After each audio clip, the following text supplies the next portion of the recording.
300 years ago, a demon war ripped the world apart. Humanity barely held on thanks to 10 heroes and their massive barriers. Now in Fuyuan City, it is time for the annual class awakening. Our guy is literally parkering down a skyscraper, no big deal for him. He is racing to the academy where your class defines your entire life. Inside, everyone is praying to statues, desperate for a high-rank profession. It is basically a lottery, but our boy just scoffs at the desperation. A student nearby explains why everyone is so hyped up today. For legendary spots are up for grabs, a detail that makes him smirk. All this anxiety is perfect for business. Then, a flash of light. The test kicks off, but the results are pretty mediocre so far. Then one guy hits S rank, massive magic power radiating everywhere. That same student is green with envy, and right on cue, Lin Feng slides in. He has a magic-boosting tomato to sell, and the pitch is golden.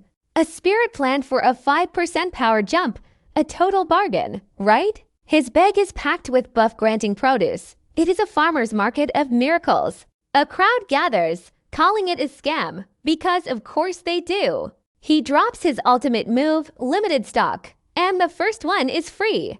Our first mark eyes the tomato, half convinced and fully desperate. He takes a bite, and bam, the kid starts glowing with raw power.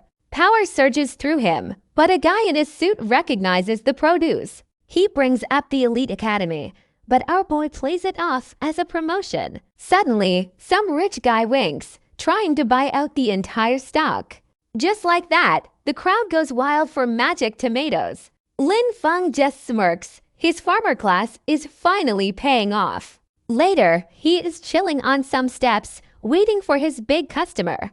A pair of fancy shoes stops in front of him. The rich guy is here. He buys a whole grocery list of magical seeds. Lin Feng takes the cash, already planning to drop it all on some premium fertilizer. His friend asks why he does not just grow more, which is fair. Lin Feng gives him a look. Like growing miracle plants is simple. His friend sighs, calling it a total waste of his childhood genius. That hits a nerve. He remembers awakening as a lowly farmer. He was terrified of his own archdruid father's reaction back then. But honestly, he prefers a quiet life over his dad's dangerous path. For his mom, he is determined to make this family farm thrive. Then, a single drop of rain hits his face on a clear day. A sudden downpour hits, and a guy literally falls out of the sky. He crashed hard, screaming, making Lin Feng wonder if demons are invading. The guy is a mess. His camera gear is shattered on the ground. He is dying, trying to send a warning about a necromancer traitor. Before he hits send, a giant purple scythe swings down out of nowhere.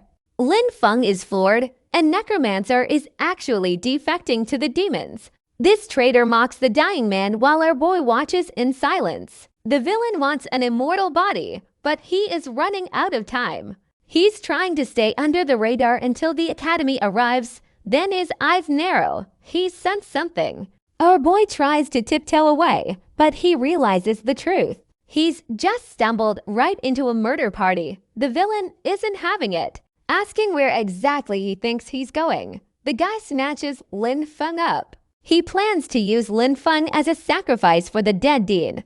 How thoughtful. Lin Feng is totally pinned down by the guy's terrifying magic. With no escape, he scrambles for a plan and spots his trusty farm tool. Maxing out his skill, he summons a glowing pickaxe. Right into his grip, he clenches that tool tight. He tells the creep to make his own damn offerings and lands a solid hit. He actually manages to injure the guy. The necromancer is stunned. A simple farmer just hurt him. Impossible. Lin Feng dodges a counter. Proving he's way quicker than he looks, he grabs the fallen man's camera. A sudden bright idea, it turns out to be a massive energy cannon. The blast sends the villain sky high. This traitor throws up a dark shield. Barely holding back the intense force, he's left wounded and furious. The attack clearly did some real damage, but the blast, it also triggered a marking formation, trapping them both inside. The villain switches gears. If he can't leave, he'll just possess Lin Feng's body instead. The necromancer unleashes his soul-stealing attack, a massive spear of dark energy. Lin Feng is getting absolutely throttled, struggling against all that overwhelming purple magic. The creep whispers that he's lucky to be chosen as a vessel, a real honor, I'm sure. But Lin Feng just smirks. He's worked way too hard to just hand his body over. The villain hits back with the classic, "My power is beyond your comprehension" monologue. For a second, it looks like he's right as Lin Feng collapses, seemingly out of luck. His hand desperately reaches for a fallen blade on the ground.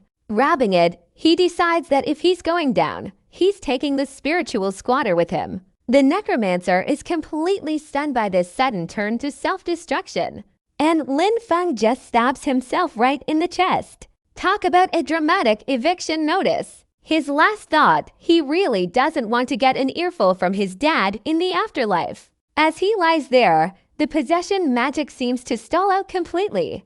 Then a brilliant golden light erupts from his wound. A total O reverse card. This traitor is freaking out. Wondering where all this holy power is coming from, the light shoots into the sky, forming a massive radiant seal above them. He recognizes that radiant power and absolutely loses it as golden chains bind him. Soon he's wrapped up tighter than a mummy in an ancient curse. A giant holy symbol slams down, purify the ever-loving heck out of him. Then a system message pops up. Congrats, you've inherited the necromancer profession. Lin Feng wakes up bloody, but alive, and probably very, very confused. He's still in the driver's seat, realizing the possession completely failed. Now he's just sitting there, examining the leftover purple soul energy. A quick glance at the traitor's status screen reveals his original farmer roots. But look closely, the class name has mutated into Spirit Farm Master, a unique upgrade, and his skill list packed with non-farmer abilities now. Skills like soul extraction. His level reset to 1, sure, but he kept every maxed out farmer stat. A massive, game-breaking loophole. Better yet, absorbing that villain's soul lets him shatter old class limits. That new undead summoning skill, though honestly, a little concerning. He really hopes it is not who he thinks. In one hand, he holds his familiar, life-giving green farmer energy. In the other, crackling, dark purple death magic. So naturally, he decides to just mash them together. See what happens. This reveals a whole new tree. He has accidentally inherited a legendary necromancer class. He glances at the soulless purple husk on the ground, wondering if that is his new buddy. The screen shows the two professions. They have officially merged into one path. But he has to tame this power fast, or it will consume his original class and his own mind. He still finds time to complain that his original power looks like dirt. With that important critique out of the way, he activates undead summoning. Thankfully, the traitor's body on the ground just disintegrates into dust. In its place, two seriously cool-looking undead warriors appear. An undead sage and a wild hunt. Their levels are reset, but their skills are intact, and just then, Lin Feng realizes law enforcement is on the way. He needs to get out of there. Lin Feng knows he has to keep this quiet. A farmer killing two S-rankers. That is a one-way ticket to a lab table. His top priority is finding a spot to test this death magic safely. A day later, back on the family farm, he feels that dark energy buzzing. Meanwhile, the finance channel is celebrating some old teacher's birthday. Riveting. Lin Feng tries channeling his new purple power into a plant. It immediately starts looking sinister. These vines twist into a dark, crackling web of pure nightmare fuel. It grows into a monster plant that has already snagged its first victim. A poor, unsuspecting bird. He is completely freaked out, realizing his garden now looks like ground zero for a demon invasion. So naturally, he starts frantically burying the demonic produce. Before the neighbors call an exorcist, this power has terrifying side effects. But if he could just control it, a brilliant money-making idea hits him. He could finally grow those legendary buff crops his dad only dreamed of. Then, An urgent news report flashes on the screen. There is a nationwide manhunt for the traitor he just absorbed. That confirms it. He absolutely cannot let anyone know he is packing undead power. In his shed, he realizes he needs a good cover story for his buddies. He lands on the perfect name, Farm Servants. Because every spirit farm master needs a few helpers, right? The news then announces the academy is offering private estates to students, growing top-tier crops. That is his golden ticket, a safe haven loaded with resources where he can hide in plain sight as just another simple farmer. So he makes a beeline for the Extraordinary Academy's registration plaza. At the desk, he registers his new, upgraded class, Spirit Farm Master, Level 1. The recruiter just scoffs, demanding he prove he is not another non-combat freeloader by showing his aura. Lin Feng steps up and casually flashes his green farmer aura. The recruiter immediately calls it garbage, telling him to get lost. The whole line starts laughing, mocking his made-up Spirit Farm Masterclass. But Lin Feng calmly explains his profession is a special mutation. He asks for a fair shot, but the guy just screams for security to throw him out.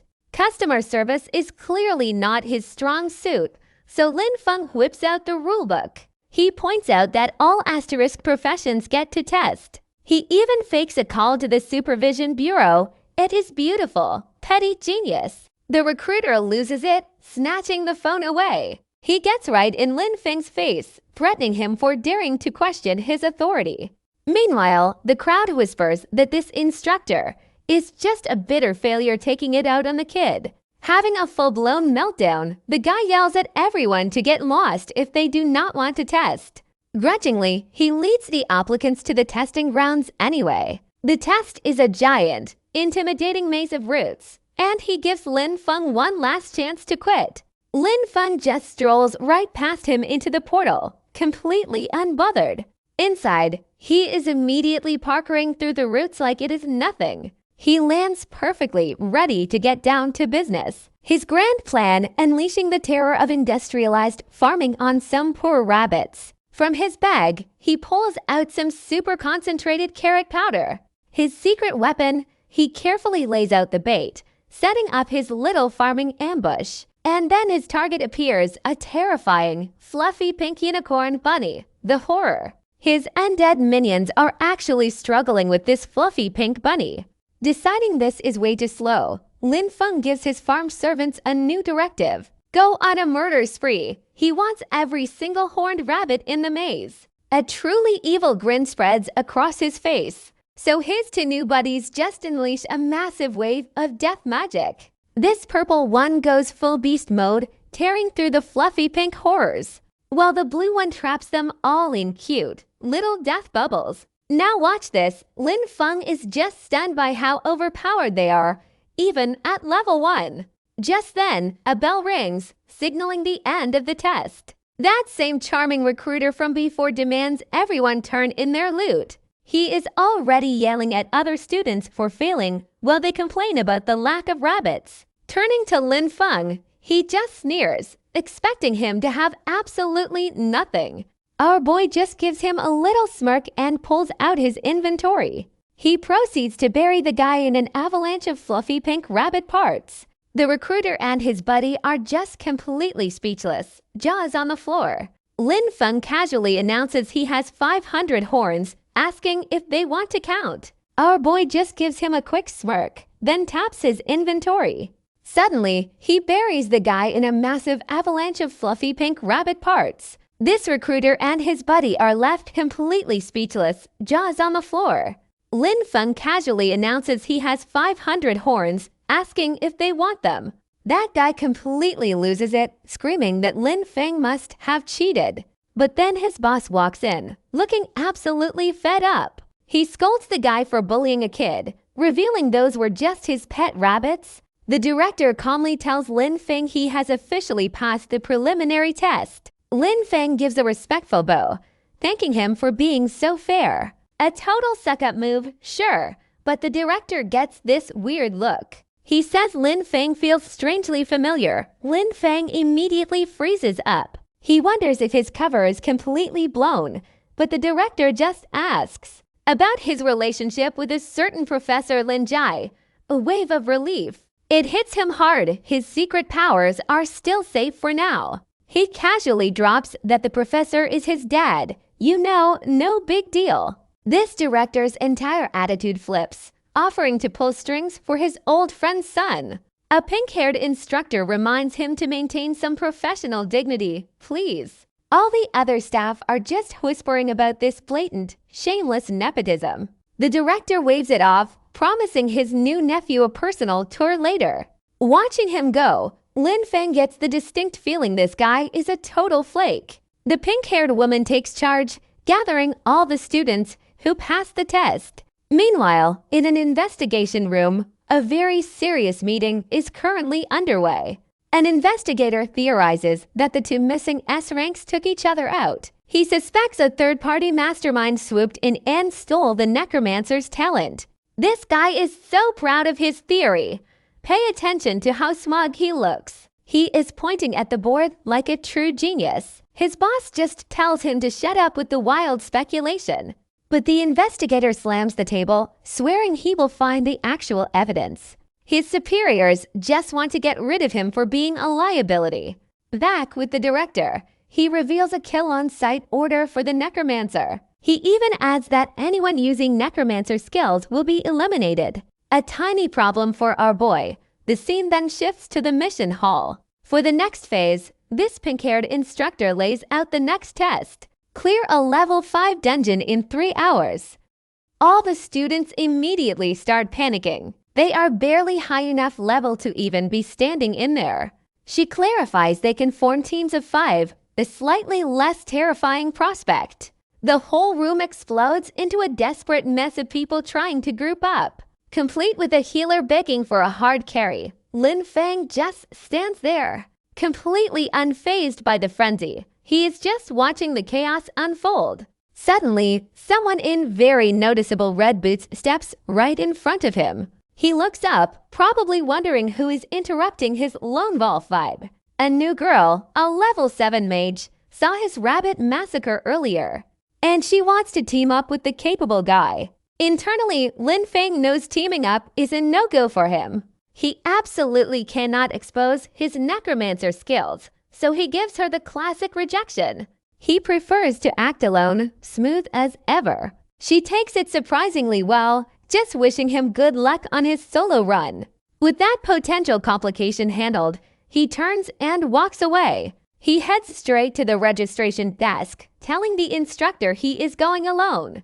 Lin Feng just flashes a smirk at the warning, greedy for that solo reward. He says, "A quick thanks for the heads up." Then he walks straight toward the dungeon entrance. And waiting there, a massive, toothy portal.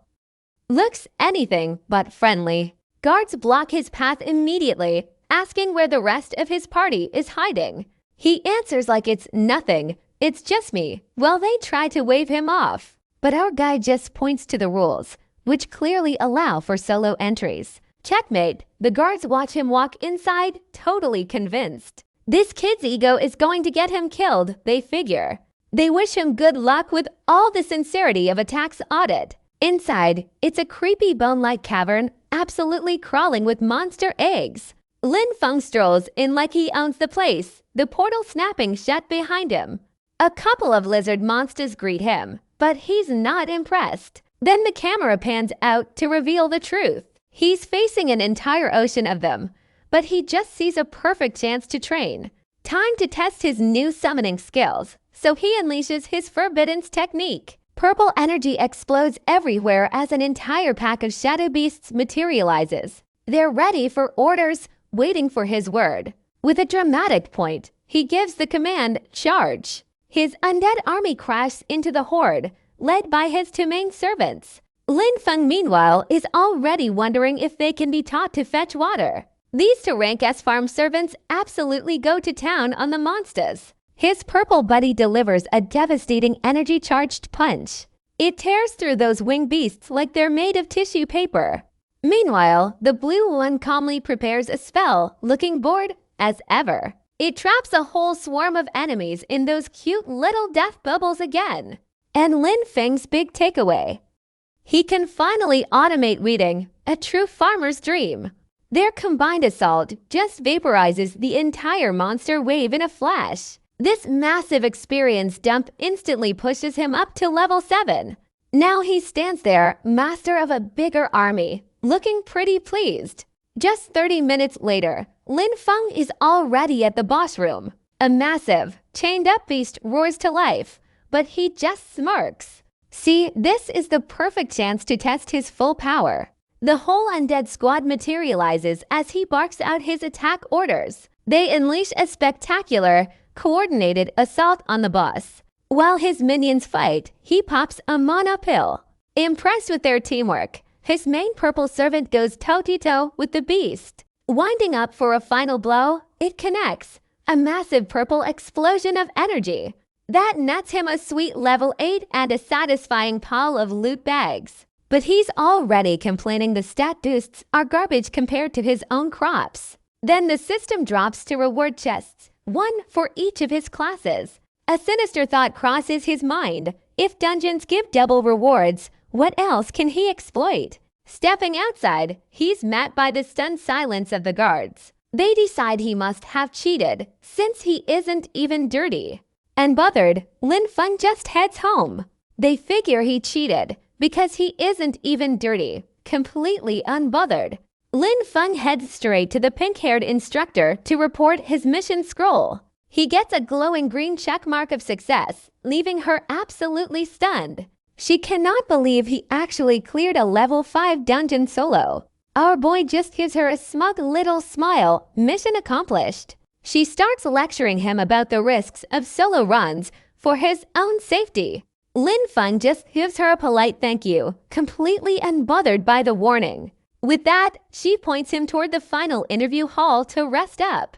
As he walks off, a trio of wannabe tough guys watches his reflection. This instructor hopes the ordeal taught him not to be so reckless. Oh, the irony, our boy heads off through a peaceful wooded path on campus. But he immediately senses he is being followed by some very unsettled stalkers. He stops totally calm, just waiting for them to make their move. These geniuses figure he must be exhausted from the dungeon, making him an easy target. Their brilliant plan is to overwhelm him with numbers to steal his loot. Getting greedy, they finally call out, and Lin Feng turns around. With a perfect to me look, this trio surrounds him, flexing their auras. They demand he hand over his rewards, but he plays dumb, asking why. Why pick on him out of everyone one of them gets right in his face? They are not buying his clueless act for a single second. They spell it out. That rare solo clear reward is not for a farmer like him. We see the gallbladder gives plus 10 stamina, but so does his homegrown watermelon. Lin Feng is just internally mocking them. His summer fruit is just as good, so he casually pulls out the gallbladder. He asks if this is the prize they want, sending one goon into a frenzy. The guy lunges for it, and it promptly explodes right in his face. That gallbladder trap goes off in a massive explosion. Suddenly, the pink-haired mage steps in, reminding them that fighting is banned on campus. Their leader just scoffs, telling her to mind her own business. But she makes it her business, offering a very threatening glare while powering up. She gives them one last chance to back off. This goon just laughs, deciding he will take her down too. With that, the whole crew rushes in to attack her. Lin Feng just watches, figuring a level 7 can handle this mess herself. She is clearly annoyed by their underhanded tactics. Turning to our boy, she asks if he wants to team up. But Lin Feng is already sprinting away, leaving her in the dust. As he runs, he tosses a glowing red item back in her direction. She catches it, completely stunned by this unexpected turn of events. He just gives a charming wave, calling it a gift for her help. Now she is stuck fighting his bullies. He totally played her. A sudden realization hits him as he inspects the item. He channels both his powers at once. Pouring energy into the scroll, he unlocks a brand new skill, this unique cultivation path. It lets him supercharge his undead summons. He smirks. His dual class status was the key all along. With his new skill ready, Lin Feng wastes no time. He decides to buff his minions, and a surge of green energy flows as he activates the art. The special cultivation kicks in and his purple buddy instantly jumps. 2 whole levels, hits 8. Not to be outdone, his blue servant gets a matching power up. Even his magic bear summon snags a sweet promotion to level 9. The rest of his undead menagerie gets a solid boost across the board. Lin Feng is pretty pleased with the results. His 2 main servants now stand beside him, looking even more ridiculously strong. But of course, there is always one major downside for our guy. He still has no new farmland for his crops, a true farmer's tragedy. Done with his power obsession, he heads out, just as he is leaving. The pink-haired mage stops him about that gallbladder he just casually handed over. He claims it was a gift, like it was nothing. Her mind is blown. That item is supposed to be super valuable. Lin Feng's face meanwhile just screams, "I could not care less." He even mutters about why she is treating such lousy material like treasure, which she totally overhears. It leaves her completely and utterly offended. Our boy totally unbothered. He continues on his way, heading deep into the woods, far from any prying eyes. He figures no one should be around, perfect for his next secret. Lin Feng tests his new skill, wondering how it helps his farming. It summons 2 horrifying, sentient monster plants. He is initially unimpressed, thinking they look the same as always, until he realizes these giant, terrifying things are now his crops. Our boy is just amazed that his plants can finally walk themselves. Meanwhile, some trench coat-wearing dude is hunting for spirit energy. This guy zeroes in on the necromancer vibes nearby. He and Lin Feng literally walk right past each other, a classic near miss. But the hunter whips around and grabs our boy's shoulder, demanding to know what a simple farmer is doing out here. His face is just radiating. "I am the main character of a different, much grimmer story." He asks if Lin Feng has seen any strange people. Lin Feng, playing along, says he actually has, then points right at the guy, calling him the strange one. This hunter absolutely loses it, pulling the "my uncle is a dupe" card.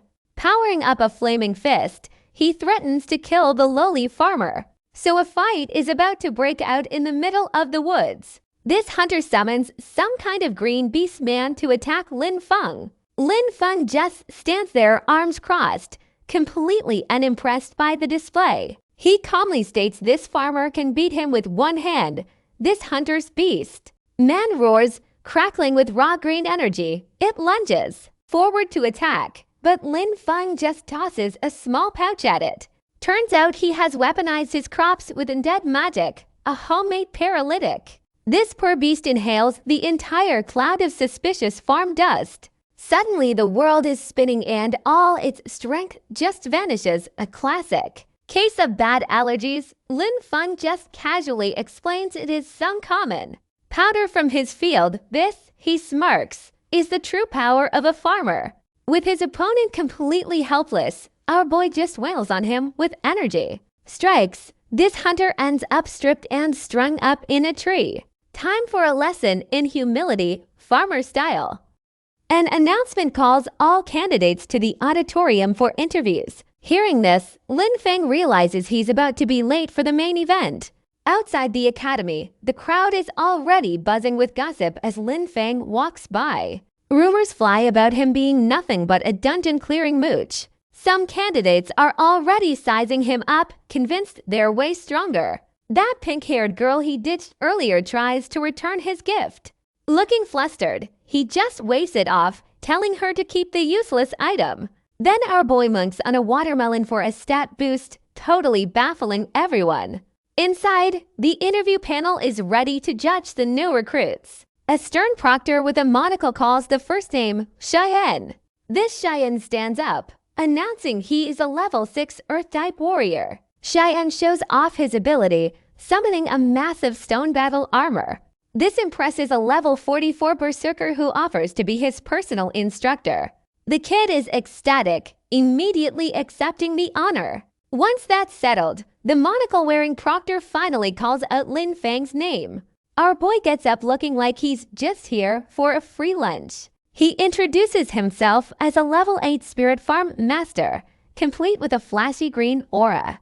2 instructors are impressed by his level, but then just write him off as a farmer. One argues the academy is no place for cannon fodder, despite his high test scores.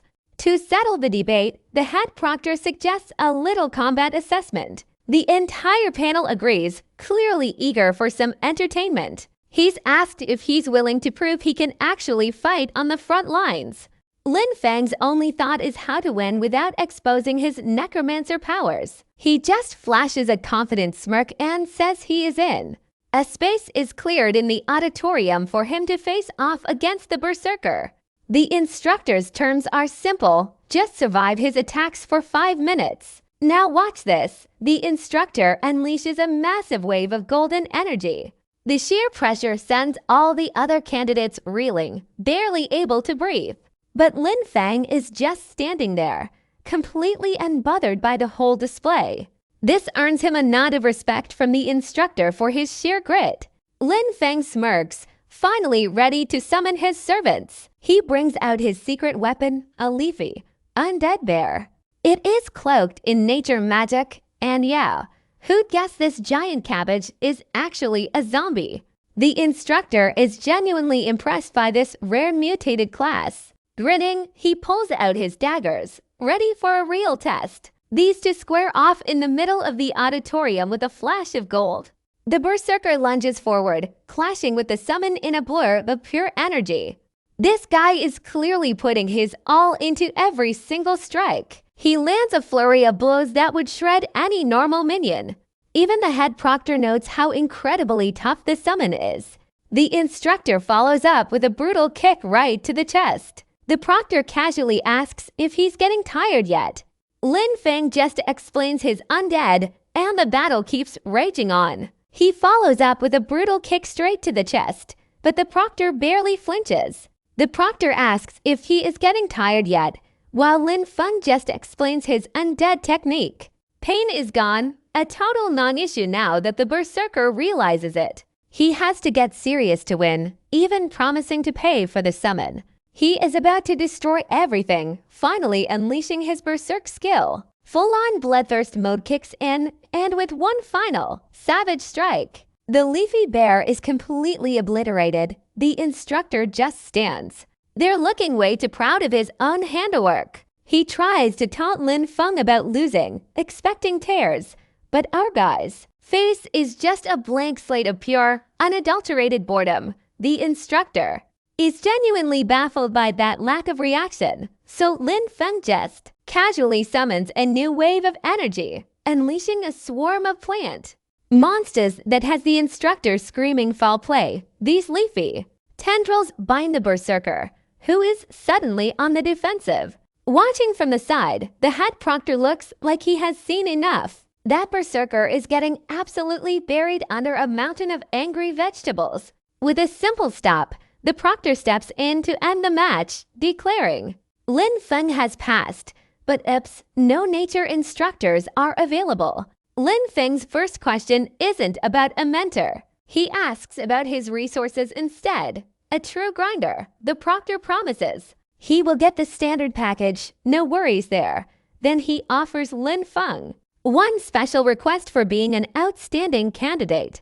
Our boy's eyes light up, thinking this is basically heaven on earth. His one big wish, a plot of land, please and thank you.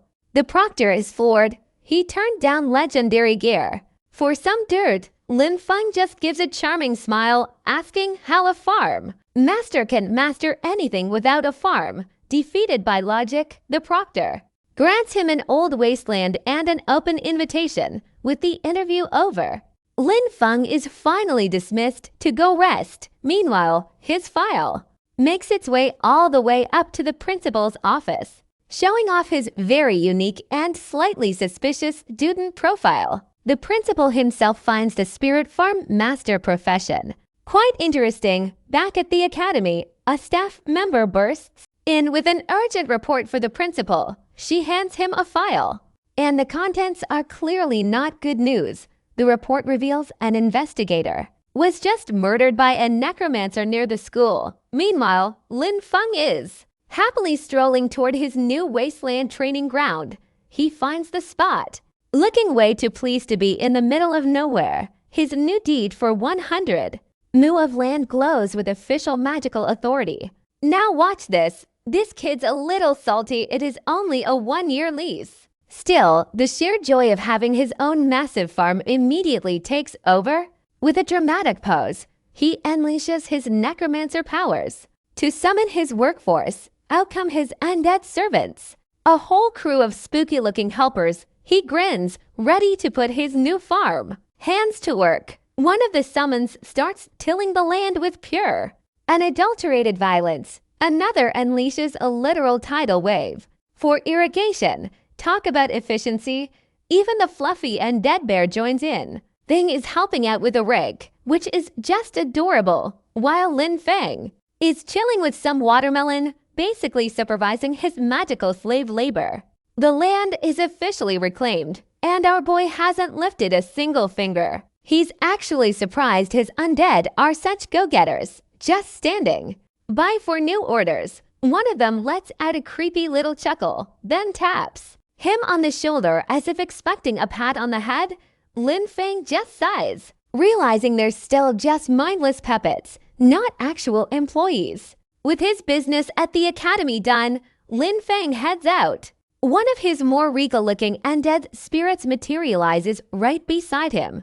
It even flashes a smug little grin, ready for whatever happens next. Our boy arrives at a massive greenhouse, part of his new land grant. Inside, he's already got some special stat-boosting crops growing. These offer permanent attack, temporary speed, a whole buffet of buffs. He's thrilled. His path to power is basically a balanced diet. He muses that if everyone just ate his veggies, demons would be a total joke. But he needs to plant normal crops outside to hide his secret stash.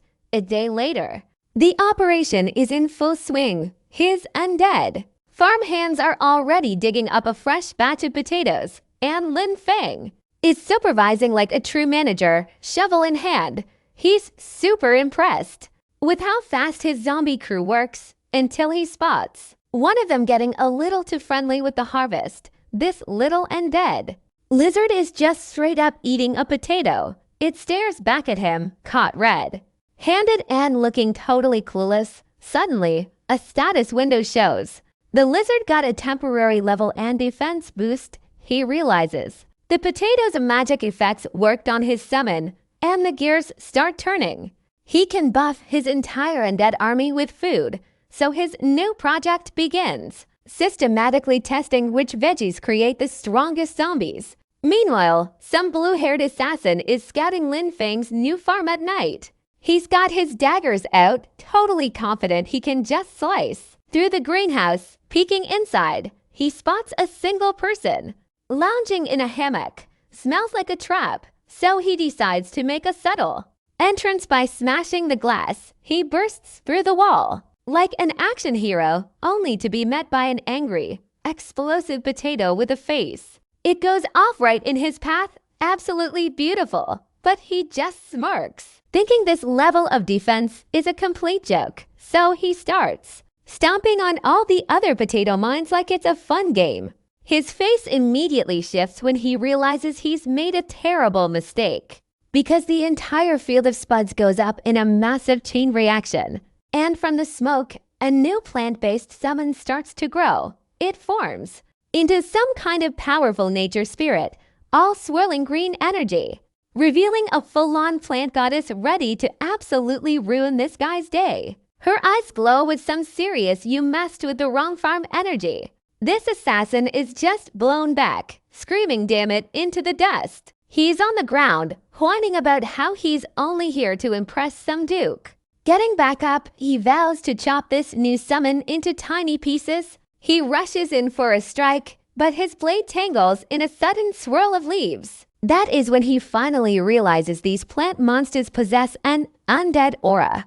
Turns out, the assassin was sent by a pope-like figure to hunt down a necromancer. Now he is convinced Lin Feng's farm is the guy's secret hideout. He mutters about his target's shameless immortality techniques, deciding to get serious. With a quick bolt, he heads off to continue the search elsewhere. Night falls peacefully over the slightly exploded farm. And the next morning, the sun rises on a brand new day of problems. Lin Feng steps out with his hoe, ready for some good old-fashioned manual labor. But his expression immediately sours into pure shock. He just drops his tool, completely stunned. His entire greenhouse has been replaced by a massive crater. At that exact moment, a demonic shadow flies over the property. Our boy looks up, wondering what fresh hell this is. A giant dragon lands, carrying two guys who claim to be law enforcement. These agents, their magic detector went crazy right over this wasteland. Their little gadget confirms the land has in fact been leased. But the guy with glasses is still suspicious, warning about potential demon activity. His partner gives a casual wave, like arriving on a dragon is totally normal. Lin Feng is just internally screaming, trying to figure out what is happening. This agent then asks him to lower the barrier so they can inspect the magic aura. Our boy is just baffled. How is his brand new farm already a magical hotspot? From inside, Lin Feng overhears the agents getting impatient. To them, opening a farm gate is a national security crisis. This hot-headed one is fuming, connecting the dots between a recent murder and the demonic energy. His brilliant conclusion is that this random farmer is obviously a high-level demon spy. Lin Feng is just sweating, trying to figure out how to de-escalate this mess. This agent just straight up demands he surrender. So much for due process. His partner tries to calm him down, admitting that the timing is a little sus. So the guy with glasses plays good cop, politely asking Lin Feng to cooperate. Our boy knows he cannot let them in, so he has got to figure out how to get rid of them fast. He launches into a whole sob story about being a humble, disrespected farmer just trying to get by. This nice agent totally falls for it, telling his captain the kid looks too pathetic to be a threat.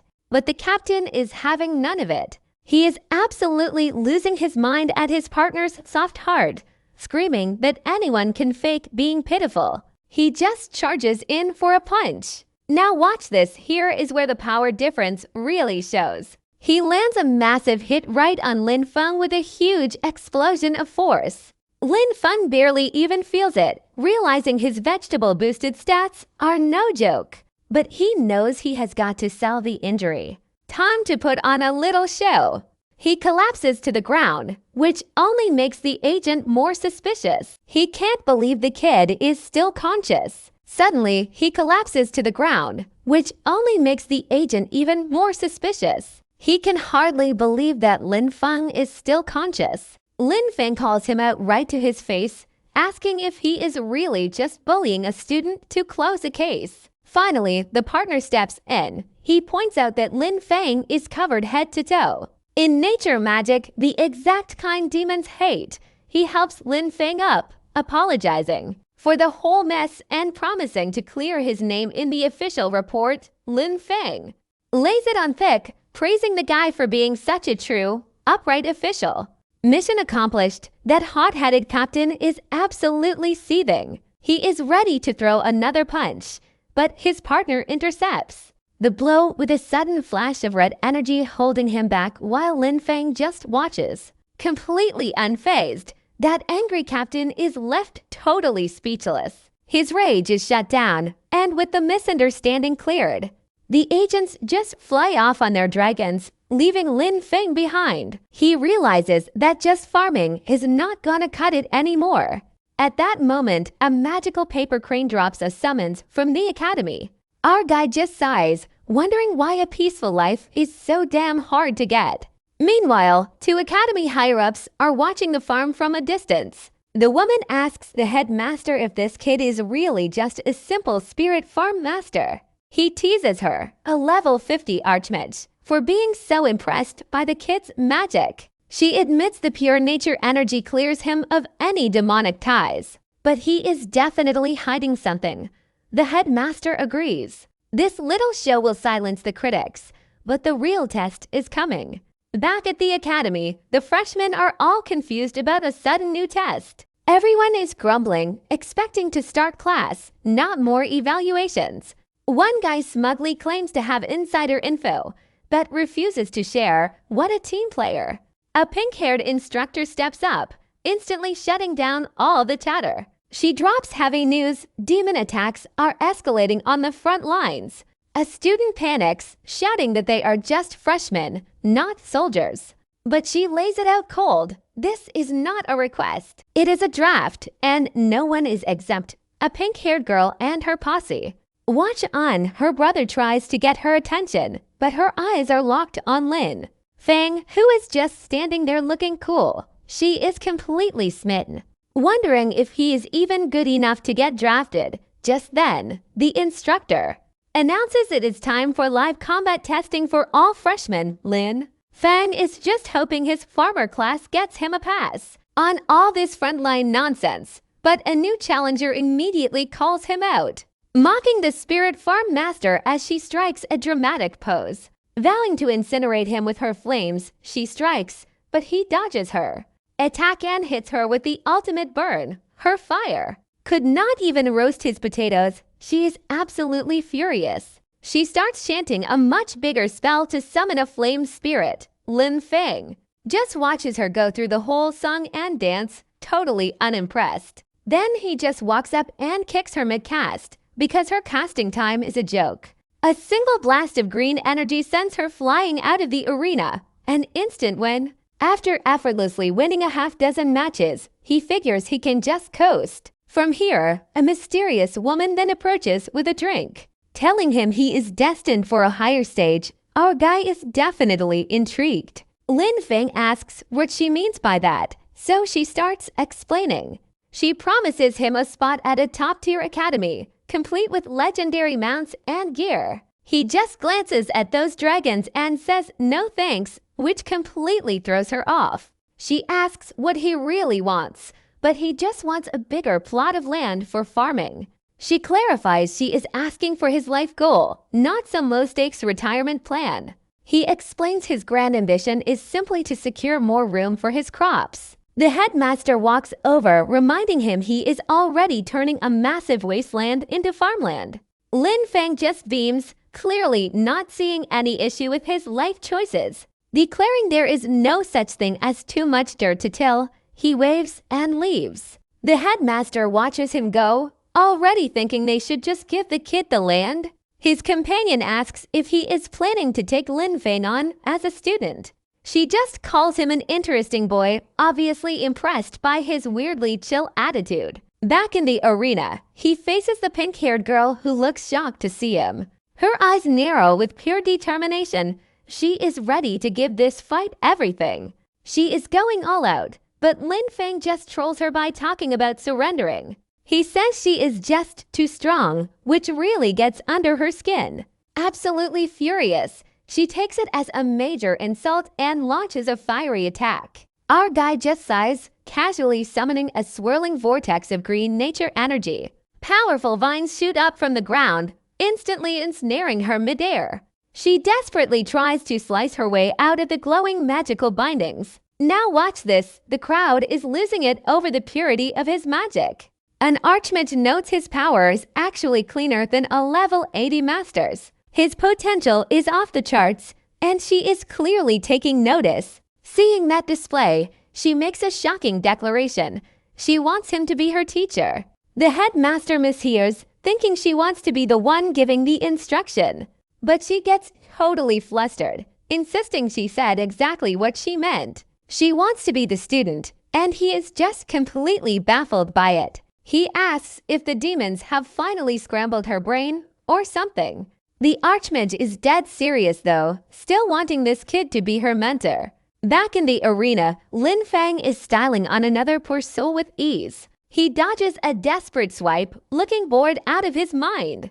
Our guy figures he has shown enough and is looking for a way to throw.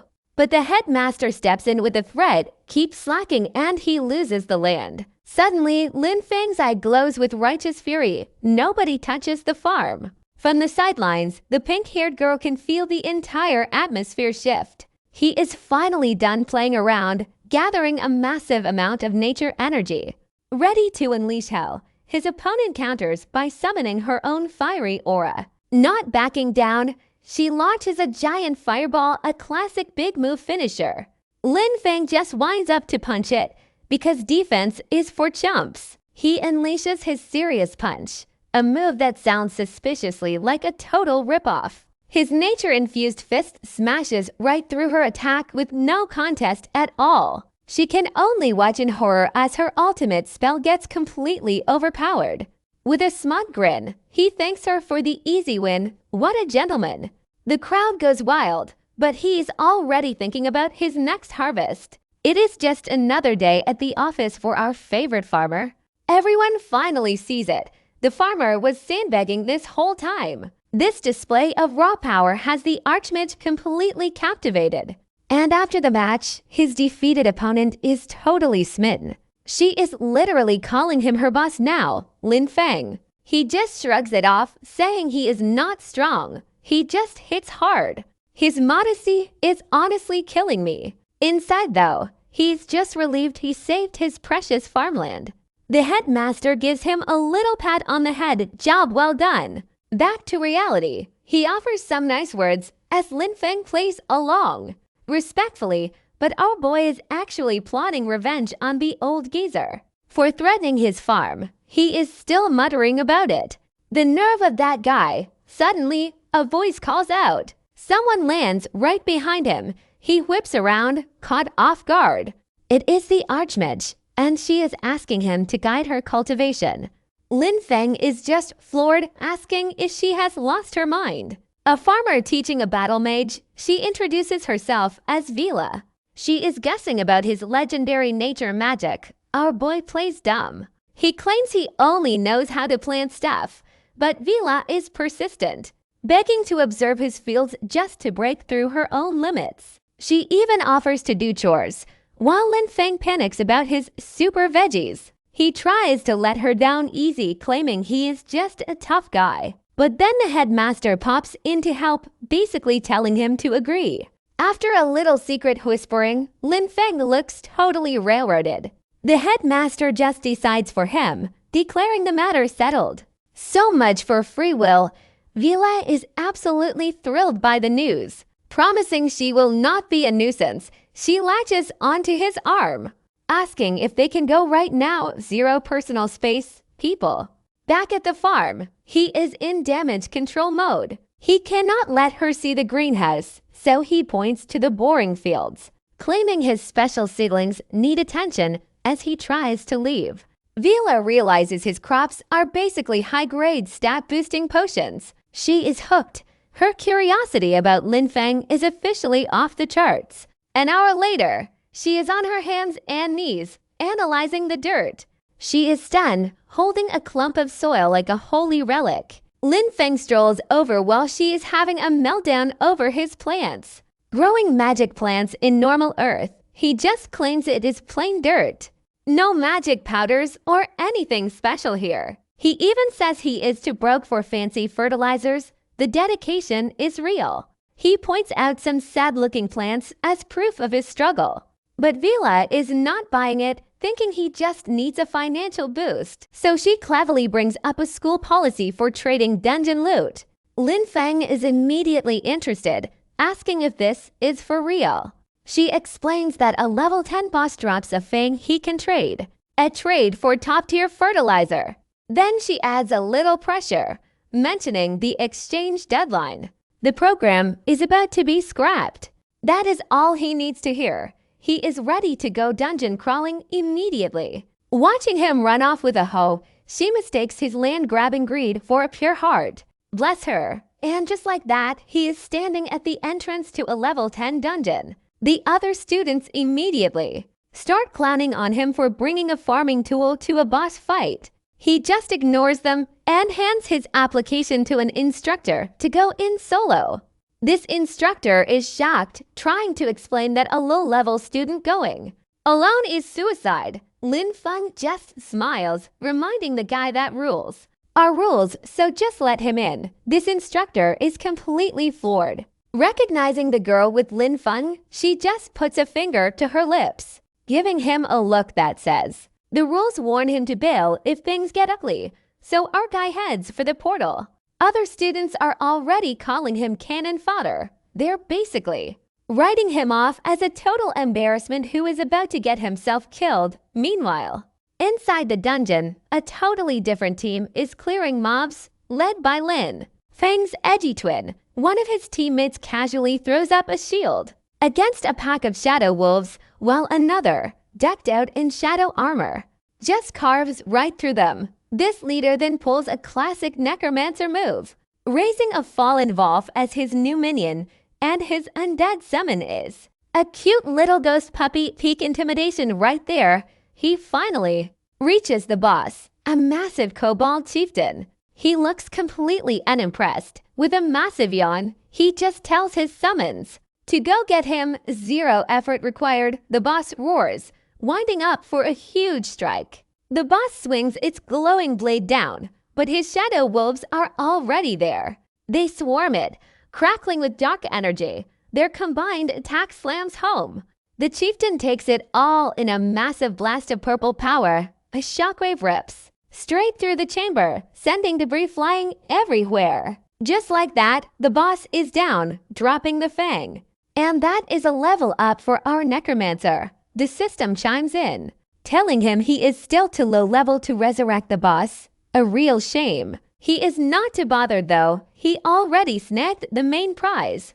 There it is, the chieftain's Fang. Exactly what Lin Feng needs for his fertilizer. This necromancer is absolutely thrilled. He has the Fang and is ready to trade it for that fertilizer. With his prize secured, he casually steps right through the exit portal. Meanwhile, back at the dungeon entrance, a new challenger has arrived. A staffer is being grilled about giving away such rare fertilizer. She clarifies it is just for nature types, and her boss confirms they have it. Suddenly, a system alert pops up. Lin Feng just set a new solo record. Out he strolls from the portal, looking completely unfazed by the whole thing. The crowd immediately loses its mind. They are screaming that he must have cheated to get a legendary reward. All the other students start demanding an investigation. They want his loot confiscated. That green-haired staffer just smirks, clearly impressed. He clears it in one run, but the commotion draws a massive crowd. Surrounded at the portal, Lin Feng wonders who he ticked off this time. Turns out, it is just those same salty students from before, giving him the death stare. He tries to turn in his rewards, but an official claims they were improperly obtained, trying to seize them. Lin Feng knows the academy has no right to take dungeon drops. The lead heckler proposes they settle this with a resource wager. It is a dungeon speedrun challenge, winner takes all. The loser forfeits everything, but Lin Feng is not interested. Calling the whole thing boring, he sees zero benefit for himself. So the rival ups the ante, offering a blueprint for the lamp of nature. A staffer leans in, whispering that he absolutely must win that blueprint. She explains it is a rare artifact that shortens crop growth cycles. Basically a farmer's dream, and this rival is getting right in his face, calling him a bumpkin. The guy demands an answer. But a quick flashback reveals this whole thing was a setup via text. Lin Feng decides the lamp is worth it, planning to hide his necromancer skills. With a confident smirk, he calmly accepts the challenge while his opponent gloats. The guy is ecstatic, certain he will finally expose Lin Feng as a cheater. Now it is back into the level 10 dungeon for a winner-take-all speedrun. The supervising teacher is already stumped, wondering how Lin Feng cleared it before. Our boy just strikes a pose. Promising to show everyone his true strength, he unleashes a vortex of green energy. He calls out for his tenants, and a massive spectral king materializes behind him.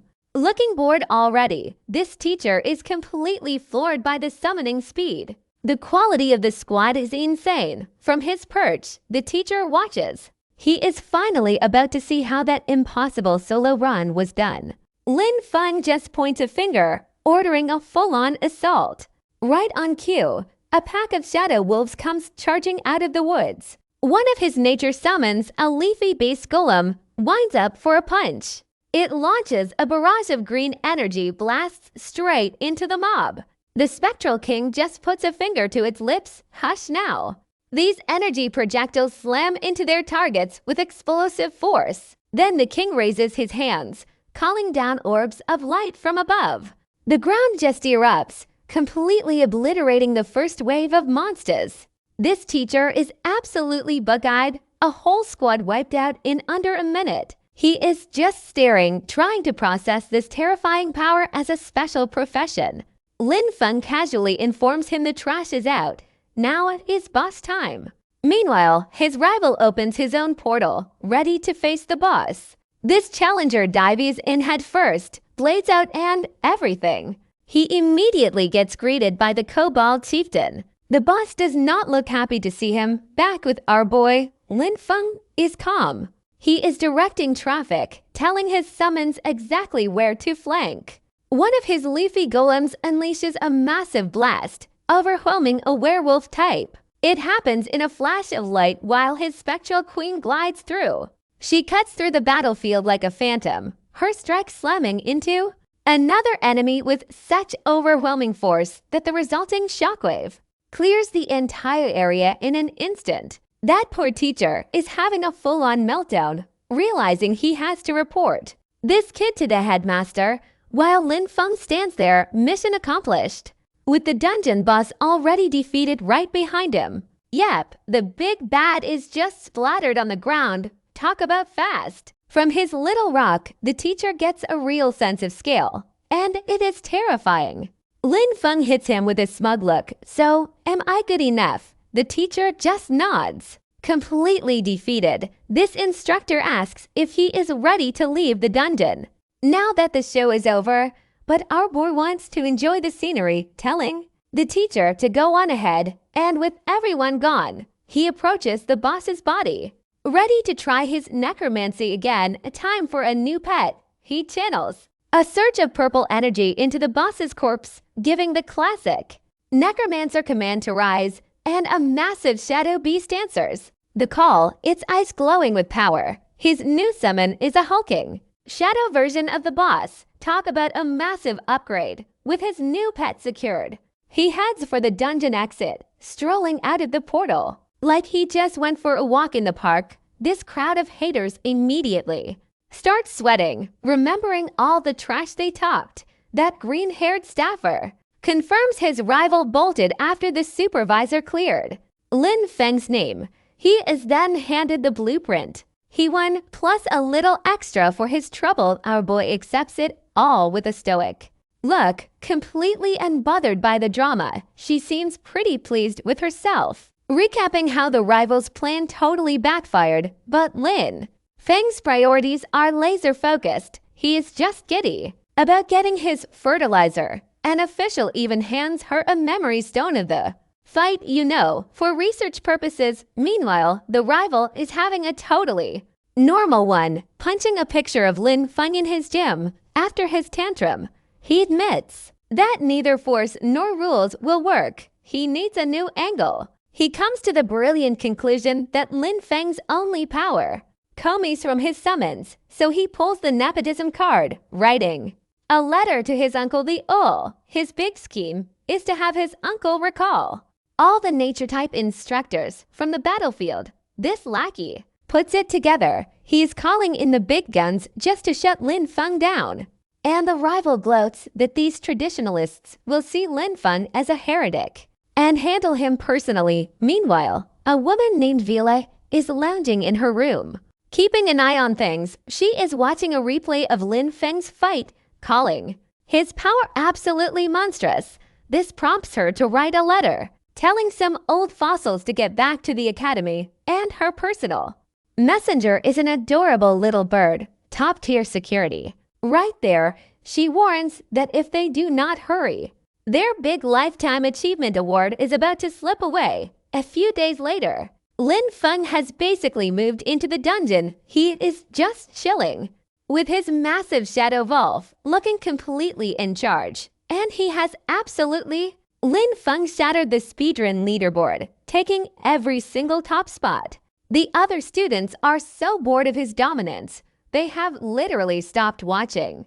Our boy is just grinding out fangs, trading them for more of that sweet fertilizer. A staffer tells him he has finally earned enough credits to apply for the upper academy. Lin Feng is a little surprised by the sudden news of a promotion. Turns out there is a whole other school for elites called the Sun Huil Academy. The rewards there are way better, a place finally fit for a genius like him. He mulls over the idea of this new, more challenging school. With a nod, he thanks the guy for the crucial heads up. So he heads straight for the academy mission hall to get started. He walks right up to the desk to apply for his promotion, handing over his credit voucher to the blue-haired receptionist. She pulls up his file, Lin Feng, of the nature department. This crowd starts whispering. That is the guy who has been farming like a madman. His credits check out, so she hands over the promotion mission for the elite academy. Lin Feng is already asking about the good stuff, wondering if he can get gold tire supplies. Not yet, she clarifies, but once he is promoted, he will unlock platinum level gear. This mission seems simple enough, just a quick trip outside the city near his estate. He heads off to make a quick pit stop before starting the quest. A staffer hands over the lamp of nature, warning him to keep it away from death energy at all costs. Lin Feng just gives a charming smile, promising he will be super careful. Then he immediately tiptoes away like a cartoon villain with a new toy. Out in the woods, he recalls the warning about death energy. And naturally, he decides he should absolutely try to taint it with death energy. He pumps his necromancer juice right into the nature artifact. It promptly summons a giant, screaming skull, because of course it does. Even he is shocked. It just flipped from a nature item to an undead one.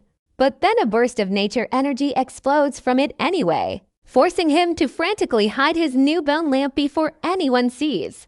Luckily, it is spiritually linked, so he can just pull it back to its original form. With that little crisis averted, he installs the lamp back at his farm. He stands back, admiring the glowing artifact he almost broke 5 minutes ago. And just like that, his crops start growing at super speed. Lin Feng is pretty impressed with his new lamp. Instant farming is a game changer. Now he is all fired up to get to the upper academy for even better loot. So he blazes a trail out of his estate, looking like a magical comet. One of his summons, a sleek blue spirit, seems to be scouting ahead. This armored guy just holds up a crystal, probably navigating for him. Their destination is an old, busted-up watchtower out in the middle of nowhere. Lin Feng arrives on site, confirming this is his promotion mission spot. He decides to play it safe since it is a low-visibility search quest. But he immediately finds fresh footprints. Looks like he is not alone. Crouching down, he wonders who else would be hanging out in this dump. You won't believe this. From above, we see he is already being watched by two absolute geniuses. Sent by their young master to sabotage him, one goon is straight up panicking, but the other thinks they'll just burn the mission item. Flawless plan. This guy is so smug, thinking Lin Feng will be totally helpless. Once it's destroyed, accept. Lin Feng is already standing right there, holding the book they wanted. He hits them with a perfectly sarcastic, "So you guys found this for me. Thanks," and these goons immediately start blaming each other for getting caught. A real professional outfit as their leader screams at his partner to just grab the book back so the two charge forward with the grace of a falling filing cabinet, and Lin Feng just calmly raises his hands, calling up some spiky earth magic to greet them. A flurry of energy erupts from the ground, instantly snagging the two charging idiots. Mid-lunge, leaving them strung up for a little chat with Lin Feng, he hits them with a smile that's not friendly in the slightest. Later that evening, back at his farm, Lin Feng is stressing about the rival, discovering his secrets, only to walk in on the weirdest scene imaginable. His spectral summon is wearing a hard hat, holding a flag, while his shadow pets are just automatically farming the fields. Our boy is completely baffled for a solid second.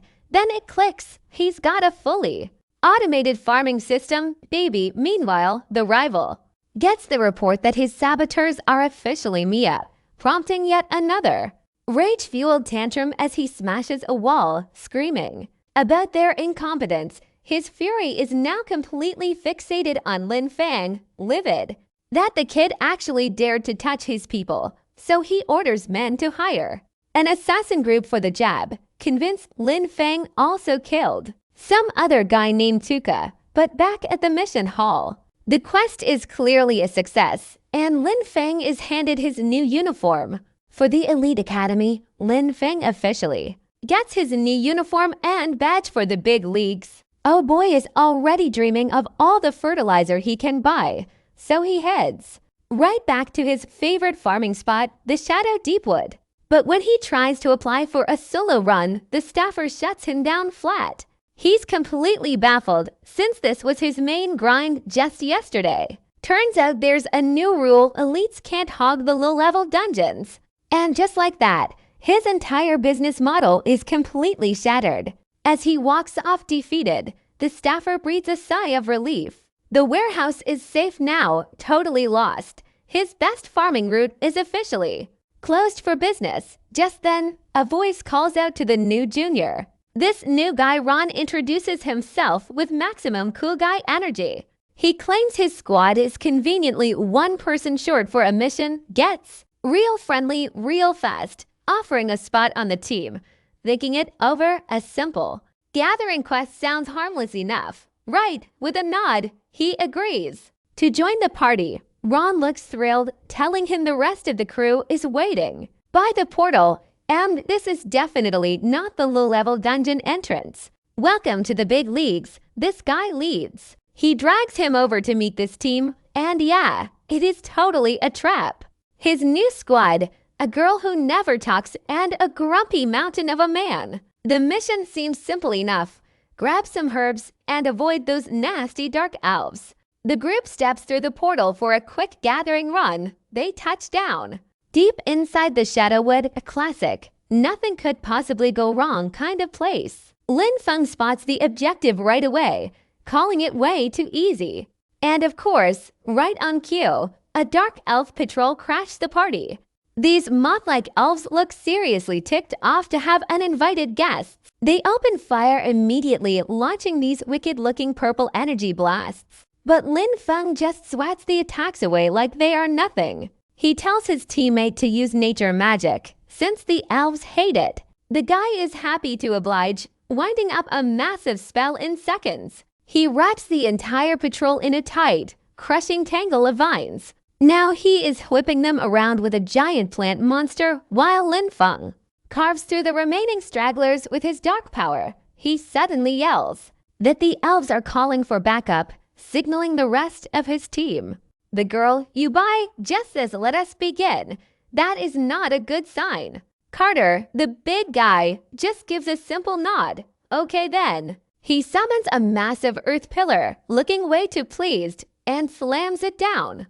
The ground splits open, sending Lin Feng plummeting straight into a chasm. He barely manages to catch the ledge, looking up at his so-called allies. Ron gives the world's worst apology, blaming it on a new skill. Yeah, right. Hanging there, Lin Feng asks if they are really just leaving him to die.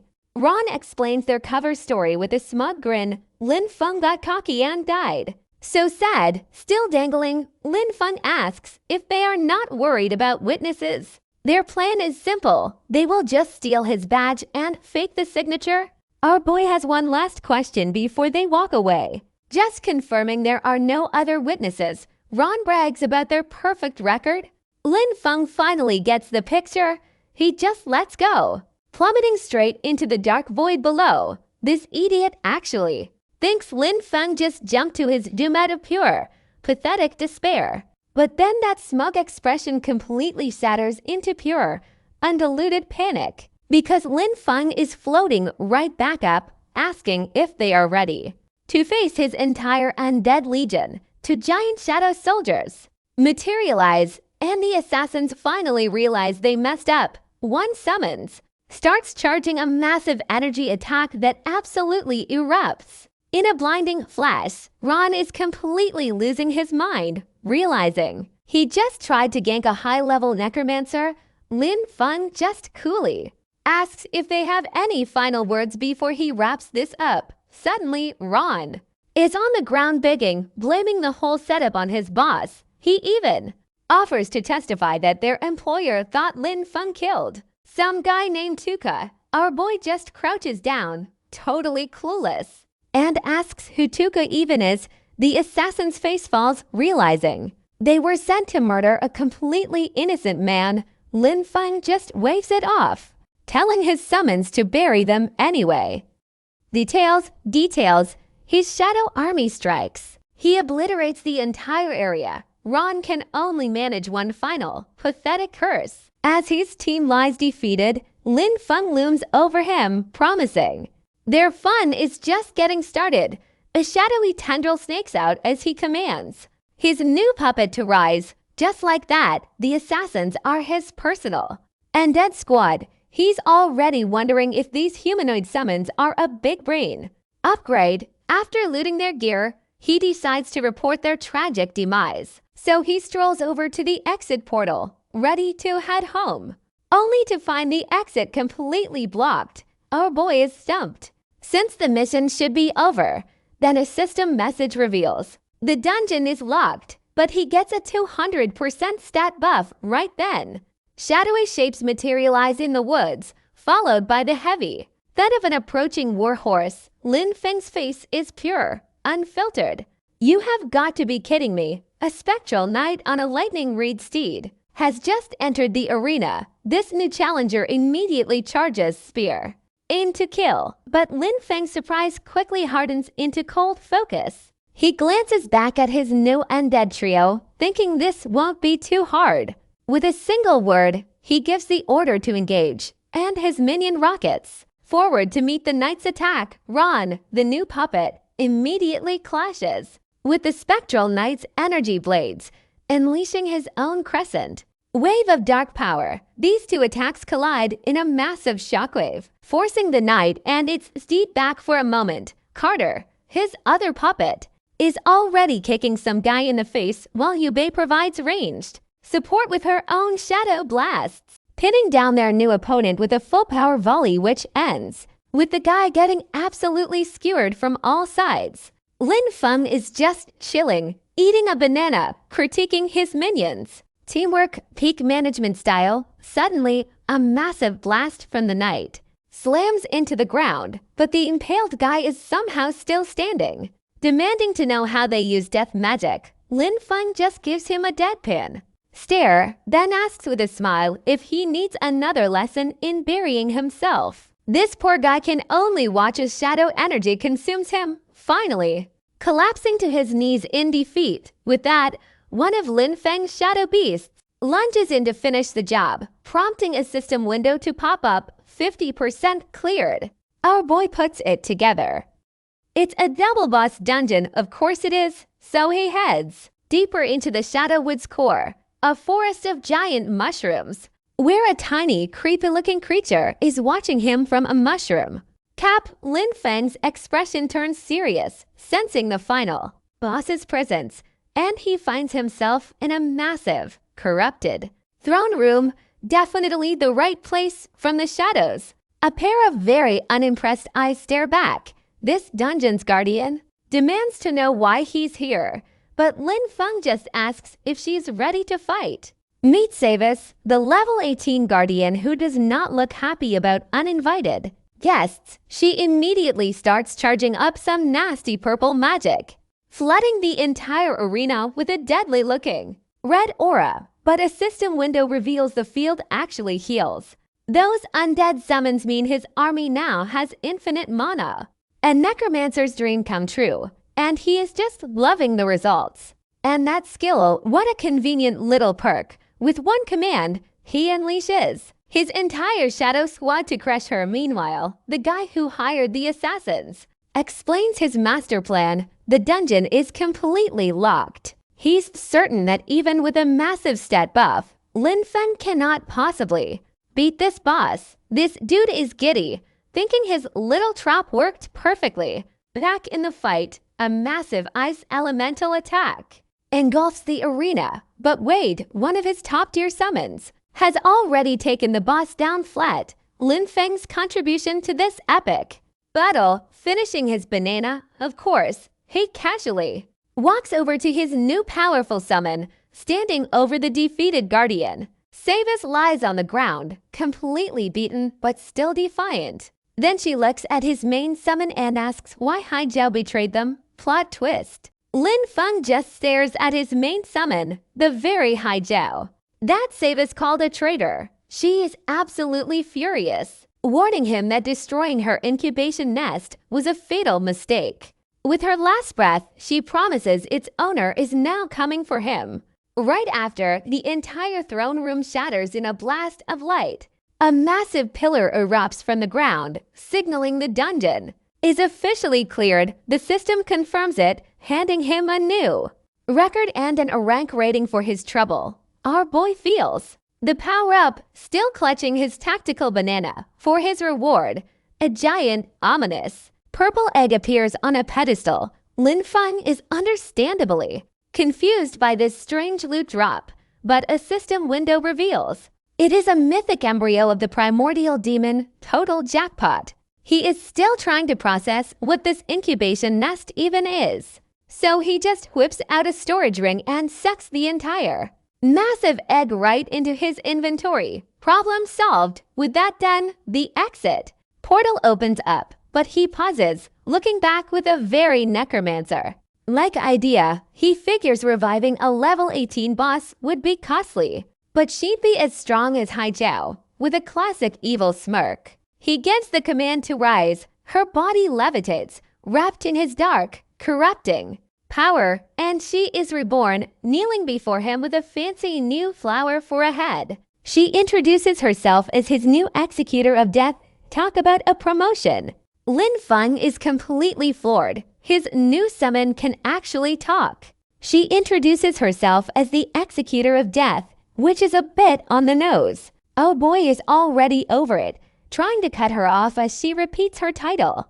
But she just keeps saying it, and Lin Feng's patience is visibly draining. Finally, he just tells his brand new, ultra-powerful minion to please shut up. With his new army tucked away, he strolls out of the dungeon portal like he owns the place. This guy who set him up is absolutely losing his mind. Screaming in disbelief, his whole crew is stunned, since 5-man teams usually get wiped in there. An official immediately corners him, asking where the assassins, the students, are. Lin Feng launches into his fake story about a tragic dark elf ambush. He even squeezes out a tear, claiming everyone else died while he barely survived. What an actor! The official checks their badges, confirming the dark elf magic residue. He buys the story completely. Meanwhile, the guy who hired the hit is just seething in the background. He's trapped, completely unable to expose the lie without blowing his own cover. A senior instructor asks if he encountered anything else out of the ordinary. Lin Feng casually mentions the regrets of the past, playing it cool. The official asks if he has made any enemies while the schemer fumes. That is impossible. He won. Lin Feng just gives a cool glance over his shoulder, totally unbothered, leaving the crowd of onlookers speechless and confused. The schemer is sweating bullets now, realizing how badly his plan backfired. And Lin Feng, he just plays dumb. Enemies, me? The absolute madman. He plays the innocent new kid, and the official promises to get him justice. He gives a polite bow to the instructor, leaving everything in his capable hands. The schemer is a blushing, sweating mess of pure panic. Our boy walks off with a little flower, his dark power barely contained. That night, back at his apartment, he's shirtless, staring at the giant purple egg.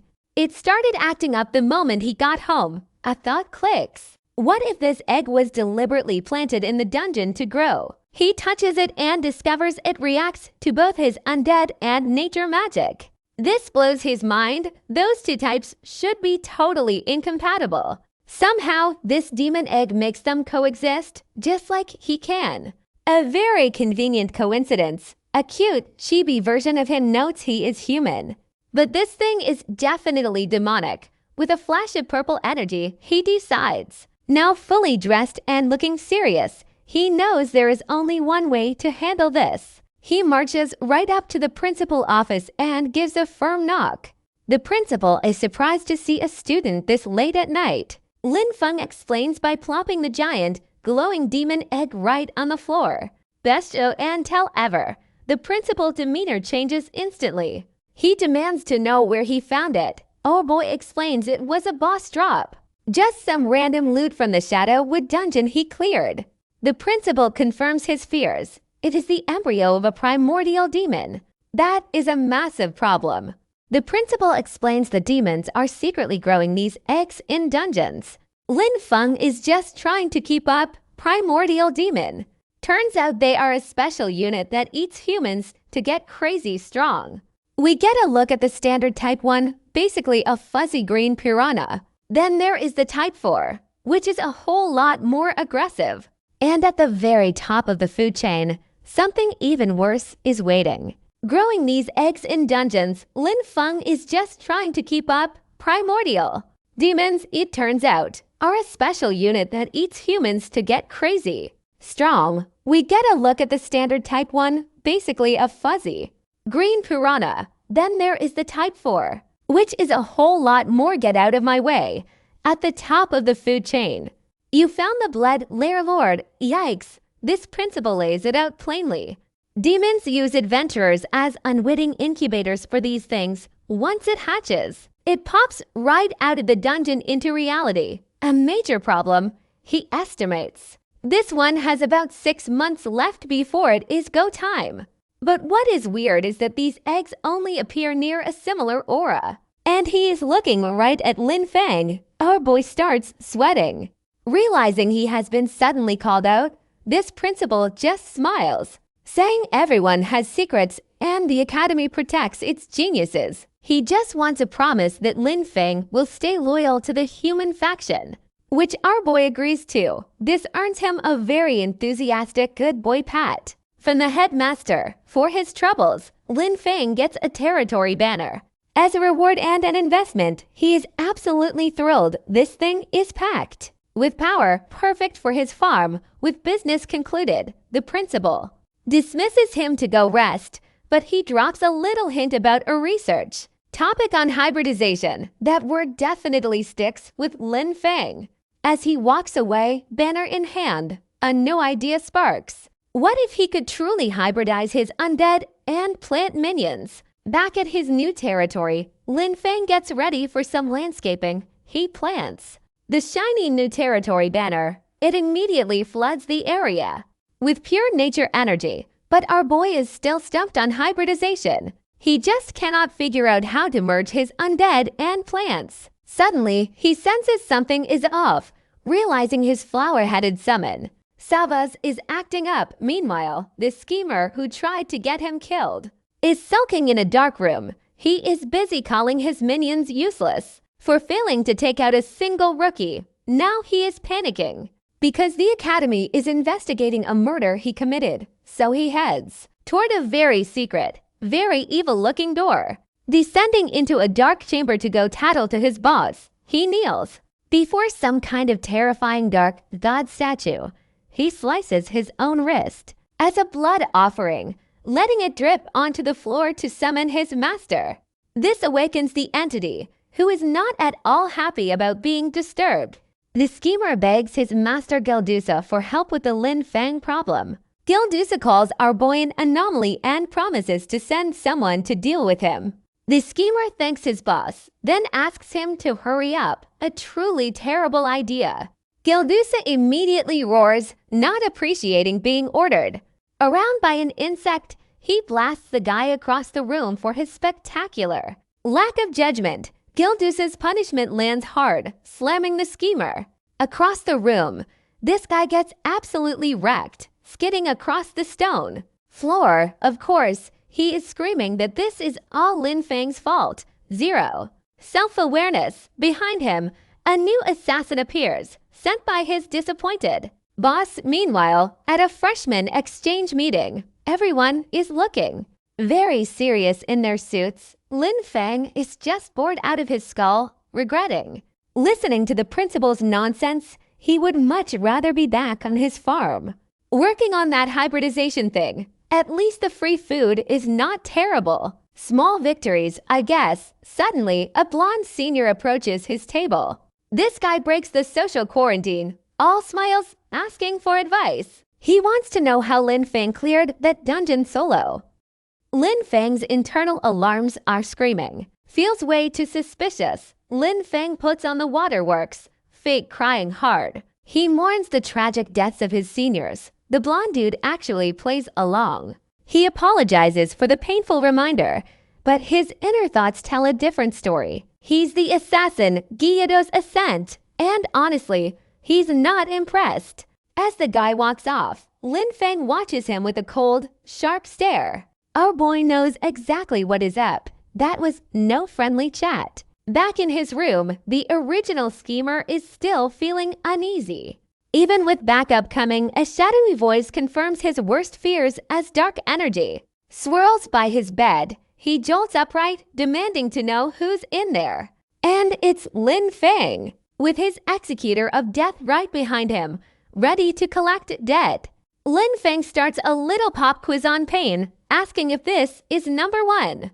With a green, glowing fist, he confirms the answer is yes before the punch lands. He decks the schemer, shouting that he's been waiting way too long for this. The dude goes flying across the room, crashing hard onto the stone floor. He's left completely stunned, just staring up at his uninvited guest. He struggles to push himself up, barely able to process what is happening. He finally manages to ask how the hell Lin Feng even got into his room. Our boy, with his executor standing guard, cuts right to the chase. He brings up the dungeon setup, but the schemer is still stuck on the fact that he got hit. Talk about bad priorities. As dark tendrils wrap around him, he decides it's time for a power-up. Using some forbidden demon art, he goes full evil mode as his body twists. Covered in dark, crackling energy, Lin Feng immediately calls him out as a demon spy. But the guy proudly declares his allegiance. He's a follower of Guido's, that boss from before. The name clicks for Lin Feng. He's connected to the 7th Demon King this newly transformed villain gets. Furious that Lin Feng dared speak his master's name, and lunges forward with claws out, screaming for our boy to die. But the executor of death steps in to intercept the attack. She effortlessly blocks his claws with her massive scythe, stopping him dead. With the blade right at his neck, the schemer's demonic claws grind against the steel. A real power clash. Even the executor seems caught off guard. She notes his corrosive energy is no joke. Lin Feng realizes this test just got serious. He might actually be in real trouble here. With a swing of her massive scythe, the executor prepares to end this. But the villain is just laughing, thrilled that Lin Feng walked right into his trap. Our boy prepares his own counter, dark energy, swirling at his fingertips. His only move is a quick takedown while the guy's busy monologuing. So he summons the whole squad. Time for the undead army to make an appearance. It finally clicks for the villain, who points out the suspicious undead magic. He starts fake crying about his dead minion, Tuka, who sacrificed Lord Lin. Out of nowhere, a new demon figure just tears through the drama. He decks the schemer mid-speech, completely wrecking him, pinned to the wall. A flurry of spikes. It is the blonde assassin from the party. He turns to Lin Feng, demanding to know if he killed Tuka. Then he starts chanting some seriously twisted, dark ritual words. Using his own blood and soul, he offers his body as a vessel. He is begging his master to descend. Talk about a stable life choice. A massive portal of dark energy erupts, summoning the Demon King Gildusa. He is a towering entity, while the assassin just kneels in worship. Gildusa is furious. How does an insect like Lin Feng know his name? Deep inside the vessel, the poor assassin is just confused by his boss's rage. Through the assassin's body, Gildusa glares at Lin Feng's army, ordering them dead. Gildusa rocks this new meat suit and unleashes a blast of pure energy. The room erupts in a tidal wave of lethal purple magic. Now he realizes the truth. Lin Feng is actually a necromancer. That explains exactly why those minions went missing. But the Executor of Death just casually blocks the entire blast with her scythe. Gildusa scoffs, claiming the defense is failing because Lin Feng is too weak. Suddenly, the vessel's body starts getting torn apart by an unseen force. The assassin is screaming as his soul gets absolutely shredded. Gildusa just reasserts control, not caring about the carnage. He basically absorbs what remains, literally eating the guy's consciousness. Now fully in control, he is ready to fight Lin Feng for real. Necromancer versus Demon King. The stakes just hit the ceiling. Lin Feng knows a direct fight is suicide. His army would get wiped. Meanwhile, the assassin's original body just lies there, a spent battery. So our boy starts drawing a massive, intricate magic circle on the floor. A very familiar, very dangerous smirk spreads across his face. He has a plan, and he starts taunting the Demon King. He calls the king a fool, punctuating it with a classic finger gun. He gives the order to attack, but Gildusa is not even impressed. Gildusa asks if that is his best shot, then accepts the challenge anyway. He launches a counterattack, but a spectral warrior appears to create a shield. Gildusa is suddenly trapped in weird water bubbles, looking totally confused. Just watch this. He has no idea what is coming for him. Gildusa scoffs at the weak summons, unimpressed by the army. The magic circle erupts with power, and Gildusa offers his final words. Real generous of him, lecturing our boy on the true nature of undead power. But Lin Feng just smirks, completely flipping the script. No, he says, you do not get it. Gildusa only drained the vessel's magic, not his actual life force. That means the summoning array was incomplete and weak from the start. Lin Feng lays it all out. The Demon King has serious summoning restrictions. The gamble pays off, and Gildusa's borrowed time is officially up. With a final surge, the magic circle starts banishing the king, leaving Lin Feng.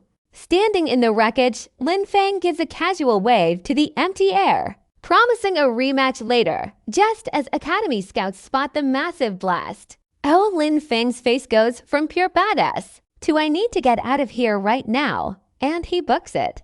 Back at his farm at dawn, he's totally drained of magic. Still alive, but he knows if that gamble failed, he'd be finished. He takes a moment to recover in his peaceful territory, but suddenly, he senses a presence nearby, and it is the original schemer, just kneeling there in his yard. How awkward, and of course, another blonde. Assassin shows up, complaining his mission just got called off. He politely asks the schemer to stand still and die, customer service. At its finest, before that can happen, Lin Feng steps in, calling his own squad to the field, a single hand gesture. Starts the summoning. Our boy immediately starts fake panicking, claiming he's all out of mana and totally helpless. In the schemer's eye, the assassin's reflection signals an opportunity. He takes the bait, hook, line, and sinker. The assassin lunges at our defenseless hero. Suddenly, the schemer is fighting the assassin, dodging a wide swing in a very confusing team up. This kneeling coward from before looks surprisingly focused, like his life actually depends on it. A ghostly summon appears, holding a bone lantern that buffs the undead. The schemer's first thought, I need to steal that. Priorities, right? He realizes too late there is no time left for his brilliant plan. A massive green spectral summon appears, ordering everyone to fall back. Ignoring the summon, the assassin brings his sword, crashing down on the schemer. His blade carves a huge, blowing arc through the air, but the schemer just barely leaps out of the way of the attack. Then something massive and sharp bursts from the ground. The assassin just stares, completely thrown off by the sudden tentacle. Turns out it is a giant fuzzy plant, and it is right in his face. With a final slam, the plant summon crushed the assassin. Lin Feng just stands back, letting his new plant summon do the heavy lifting. This schemer gets launched by a surprise attack. Screaming in total shock, meanwhile, the blonde assassin faces off against a much bigger plant monster. He calls it a cheap trick, clearly not intimidated by the giant killer vine. Powering up his blade, he prepares to slice and dice his way out. He unironically calls his own move the ridiculously handsome sword style. The ego is staggering. With a massive swing, his glowing sword clashes against the summon's tough hide, and he carves right through it, looking incredibly smug. Seeing his opening, the schemer makes a desperate run for it while everyone is distracted. He is sprinting for his life, a far cry from the noble he used to be. But the assassin is right on his tail, not about to let his target escape. Suddenly, a colossal, spectral entity looms, barking orders at the assassin. He tries to argue, desperate to keep the noble in play, but his boss just cuts him off. "You questioning me?" A wave of pure force slams the assassin to his knees. Lesson learned. He gets a new mission: track and kill Lin Feng. That's the target, marked by Gildusa the Demon King. Head bowed, the assassin accepts this far deadlier assignment. He tracks the scent deep into a grove of familiar plants. With a massive blast of fire, he finally sees the truth. This blonde assassin is back on his original target. He calls the schemer a traitor. There is no escape this time. With a burst of speed, he's in hot pursuit of the runner. The chase is a blur of acrobatic leaps. He's closing in fast. Sword drawn, he flies through the air for the final strike. They both agree it is over, which is always a terrible sign, because the schemer reveals a glowing, ancient crystal artifact. He taunts that the necromancer's magic is just not enough. Then he starts screaming at the thing to light up, real confident. Against all odds, the crystal flares with a brilliant green light. The assassin's face says it all. "You have got to be kidding me." Bathed in that glow, the schemer plays his trump card. A massive shockwave of nature energy erupts from the artifact. Huge, twisting vines burst from the earth, snaking around the target. Before he can even move, he's totally bound by the magic. He looks absolutely disgusted by this nature-type power. So he leaps, preparing a desperate shadow-devouring assault, pulling out a new, demonic-looking artifact to fuel the attack. He powers up, ready to end this entire chase right now. He unleashes a storm of shadow clones, all lunging at once. But the schemer just glows, looking surprisingly calm. A massive vine erupts from the ground right behind him. It shapes into a ridiculously ripped, vine-covered summon.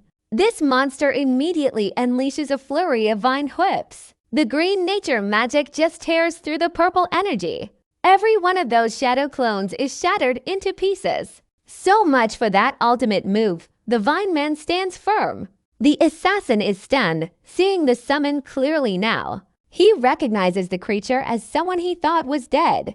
The schemer sees his opening and gives one cold command: kill him. Haizo, the summon, grabs the assassin in a massive chokehold. In a last-ditch effort, the assassin pleads, "We're on the same side." That argument is immediately and violently rejected. His demon energy disperses as he's finally taken out for good. Fight over, the schemer collapses, coughing and totally exhausted. Paralyzed by the artifact's backlash, he just passes out cold. Completely drained of all his strength, the summon Hisayo just stares down. He looks at his unconscious master, letting out a quiet sigh. He's in charge now. That dead assassin's demon energy starts leaking, corrupting Hisayo from the inside. The summon's body twists into a new, shadowy form engulfed in purple flames. His transformation finishes, and then he just shatters into nothing. Only fragments are left behind. Elsewhere, a new faction's banners fly high. Over a peaceful valley, a full royal procession is on the move. It's complete with an honor guard, and inside that ridiculously fancy carriage, some new nobles are on a trip. The lead noble briefs a red-haired warrior. "This guy has that classic 'I am in charge and I am disappointed in you' face." The warrior looks down, clearly not thrilled with the conversation. His boss just stares out the window, lost in some grand, twisted plan. Their destination is a building pulsing with a strange, ancient nature magic. Hey, that looks familiar. This trio disembarks, looking like they're here to make a deal, or maybe start a problem. But their carriage is immediately ambushed by shadowy tendrils, careening across the land. Our red-haired friend is completely blindsided by the sudden, violent attack. A knight stands guard while the passengers peer out, trying to see the threat. But after the initial shock, the warrior just sits back, looking strangely thoughtful. Meanwhile, back at Lin Feng's farm, the place is an absolute disaster zone. Giant vines and shattered earth mark the site of the recent throwdown. A new group of officials arrives, led by a guy who thinks he's important. Surveying the vine-covered wreckage, the leader is actually impressed. The sheer power on display leaves him stunned. His subordinates are blown away, too. They're joking that this magic user should be running their entire department. A younger official correctly deduces there was a demon fight here. Good job, detective, stumbling upon the unconscious schemer. The leader immediately identifies the lamp of nature. He diagnoses the problem. It is backlash from overdriving the artifact. With a burst of green energy, the leader starts healing the fallen schemer. The schemer wakes up in his own mindscape, totally confused by the swirling power. Feeling this warm energy, he wrongly assumes it must be his own. A very optimistic take. More of this mysterious purple energy swirls around him. A sudden realization hits him. This is pure necromancer power. The energy turns violent, thrashing him around, totally disoriented. He struggles to find his footing in the chaos. The horrifying truth finally sinks in. This power is not his to command. Above him, a massive orb of purple energy starts to form. It coalesces into a familiar shape, and Hisayo appears. The schemer asks the only valid question, "Aren't you supposed to be dead?" With a creepy smile, Hisayo confirms that yes, he absolutely died. Then he thanks the schemer for teaching him the true meaning of death. This new, terrifying version of Hisayo reaches out, his dark energy swirling. Inside his own mind, the schemer gets absolutely bodied by this spectral Hisayo. He realizes right away this is a really bad spot. Completely trapped by the necromancer's power, the ghost boy Hisayo lays out his simple plan: kill him, steal his body, and get way too close for comfort while rambling about his grand rebirth. Then a blast of dark energy sends that schemer flying backward. Left totally stunned by this resurrected nightmare, Hisayo gathers a massive ball of destructive purple energy, his arm morphing into a giant, terrifying scythe as he swings down for the soul-stealing final blow, pinning that schemer to the ground with overwhelming force. The attack lands in a massive explosion of demonic magic, but Hisayo suddenly feels a different power interfering in nature magic, because the healer's energy is protecting the schemer from the outside, tossing him between two warring energies like a rag doll. He's just getting absolutely thrashed in the crossfire.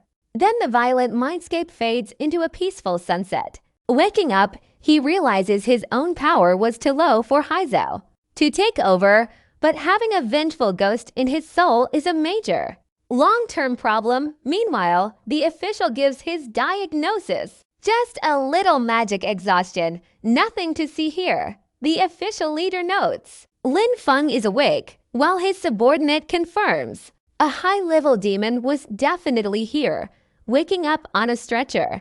Our boy is told the operation was a success. News to him, his new friends immediately start grilling him, asking if he's the one who killed the demon. Surrounded by these suited strangers, he's instantly on guard and wisely decides to keep his mouth shut until he figures out what's going on. The leader, Seymour, tells him not to be nervous, which is exactly what a nervous person wants to hear. Internally, Seymour is freaking out, thinking Lin Feng might be some legendary child of nature. Spotting his ID tag, he correctly pegs him as a student from Sunwheel Academy. Then he reaches into his robe for dramatic effect, I guess, and introduces his crew as instructors. From the Extraordinary Academy's Nature Department, Lin Feng stands up, playing the part of the polite, unassuming student perfectly. Just then, the red-haired warrior and his knights finally arrive at the disaster site. He strides into the building, demanding to know what exactly happened here. Seymour gives him the simple version: a demon attacked, and this student killed it. This red-haired Earl seems to buy it for now, getting way too close. He puts a hand on Lin Feng's shoulder, praising the young hero, but his face suddenly freezes in shock. He has just spotted the assassin's broken sword on the ground, realizing who actually died. Seymour, totally oblivious, asks the Earl, "What is wrong?" This Earl just stares down, putting the pieces together, and this just got a lot more complicated. Now watch this. The red-haired Earl is absolutely livid that a demon made it past the front lines. Seymour tries to wrap things up, suggesting they just head back to the academy. He then tells his subordinate to bring Lin Feng along. The headmaster has some serious explaining to do, and so they all end up in the principal's office for a painfully awkward meeting. This principal gives a textbook non-answer about strengthening management and adding patrols. It earns him a fistful of his own collar from a very unimpressed Seymour. Seymour gets right in his face, completely fed up with the excuses. He calls him out for only panicking after the disaster already happened. Then he just starts shaking the guy, all professional decorum officially out the window. Lin Feng, witnessing this whole meltdown, is just radiating secondhand embarrassment. The principal pleads for him to stop, trying to salvage a shred of dignity. He even tries to spin the whole student killed a demon thing as a positive. But Seymour is not having it, changing tactics. The principal turns his attention to Lin Feng. He praises his heroism, and as a reward, he offers up a heroic soul shard. This little triangular piece is handed over. Our boy looks at it, asking the reasonable question of what it actually does. Turns out it is a piece of an ancient hero's will, and he has already got one from a dungeon. This principle explains that two matching shards fuse to awaken a heroic spirit projection. Better yet, this summon has unlimited uses, a perfect backup for when he runs out of juice. So Lin Feng pulls out the other shard he had tucked away in his shirt. With both pieces in hand, he gets ready to fuse them for a brand new power-up. The shards click together, summoning a seriously epic-looking glaive. With it, the face of a stoic ancient warrior appears, revealing a full-blown heroic spirit decked out and ready for battle. This new summon immediately kneels, formally greeting his master, Lin Feng. This red-haired Earl is completely baffled, having no clue who this is. Meanwhile, Seymour frantically starts flipping through a book for answers, because this heroic spirit is not in any of the history books, which is a slight problem. Back in the principal's office, the tension is absolutely electric, as the newly summoned general just stands there looking majestic as hell. Lin Feng stands over him, playing the part of a powerful summoner perfectly. Then he just touches the spirit, recalling it into shadowy wisps. With his new power secured, he gives a polite bow to the adults in the room, and then he just walks right out of the office, leaving them to it. This principal immediately grabs Seymour, insisting they have to recruit this kid, guessing about how Lin Feng's pure nature magic will make him a legend someday. But Seymour, ever the professional, tells him to let the kid make his own choice. Outside, Lin Feng just shakes his head, not feeling very legendary at all, because in his mind, he is still way too weak. He knows he lacks the skills for a real, drawn-out fight against a strong enemy. He decides he needs to power up fast, if only so he can farm in peace. Priorities, man. His next stop is the mission hall for some new skill scrolls. Inside, he checks out the holographic mission boards, tiered from D up to A. C and D tier quests are obviously beneath him now. One B+ mission catches his eye. It offers a skill scroll. He needs to power up fast, if only so he can farm in peace. Priorities, man. His next stop is the mission hall for some new skill scrolls. Inside, he checks out the holographic mission boards, tiered from D to AC and D tier. Quests are obviously beneath him now. 1B plus mission offers a skill scroll. He needs a full party for those Wolf missions, but he's missing the core fragments. A B-tier escort quest pops up instead, heading straight to a place called Iron Rock Town. He doesn't hesitate. He taps the screen. Locked in Iron Rock Town. He knows this spot. It's a major military base, famous for high-efficiency farming tech. A huge grin spreads across his face. This is the ultimate prize for our farmer boy. The only snag, the quest demands a 2-person team. Just as he's wondering where to find a fire user, a loud argument erupts. He turns toward the shouting, and oh, it's that group of people again.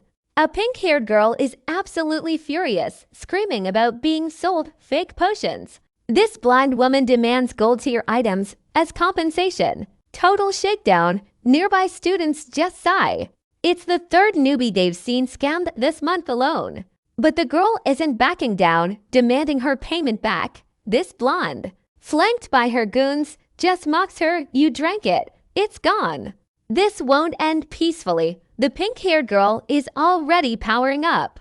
She draws her blades, clearly done talking. Immediately, the blonde scammer plays the victim. For the crowd, a classic move. Lin Feng just watches this whole predictable drama unfold and lets out a small sigh, probably thinking, "Not this again." The blonde keeps spinning her tail, accusing the girl of being a deadbeat, then claims she's being falsely blamed for stealing materials from the crowd. Lin Feng calls her out. "You did pocket them." Our boy steps forward, not having any of this nonsense. Recognizing his uniform, the scammer realizes he's not just some bystander. Furious, she points at him for interfering. While the pink-haired girl is still on the ground, Lin Feng casually summons a little ball of green energy. He pokes the blonde right in the side with it. She's surprised, confused why it didn't hurt.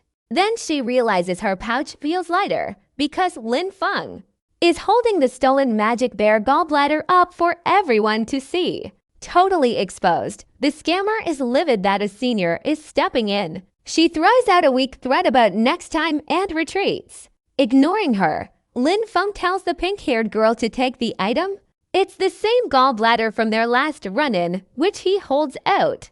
A little embarrassed, she admits she was going to use it out of spite. Our boy just hands it over, saying it wasn't that useful for him anyway. She thanks him, but Lin Feng just needs a fire user for his quest. Putting the pieces together, he asks if she's the one he needs. She confirms it with a slight blush. Lin Feng's grin says it all. Problem solved. Partner acquired. With his new teammate, they officially accept the mission.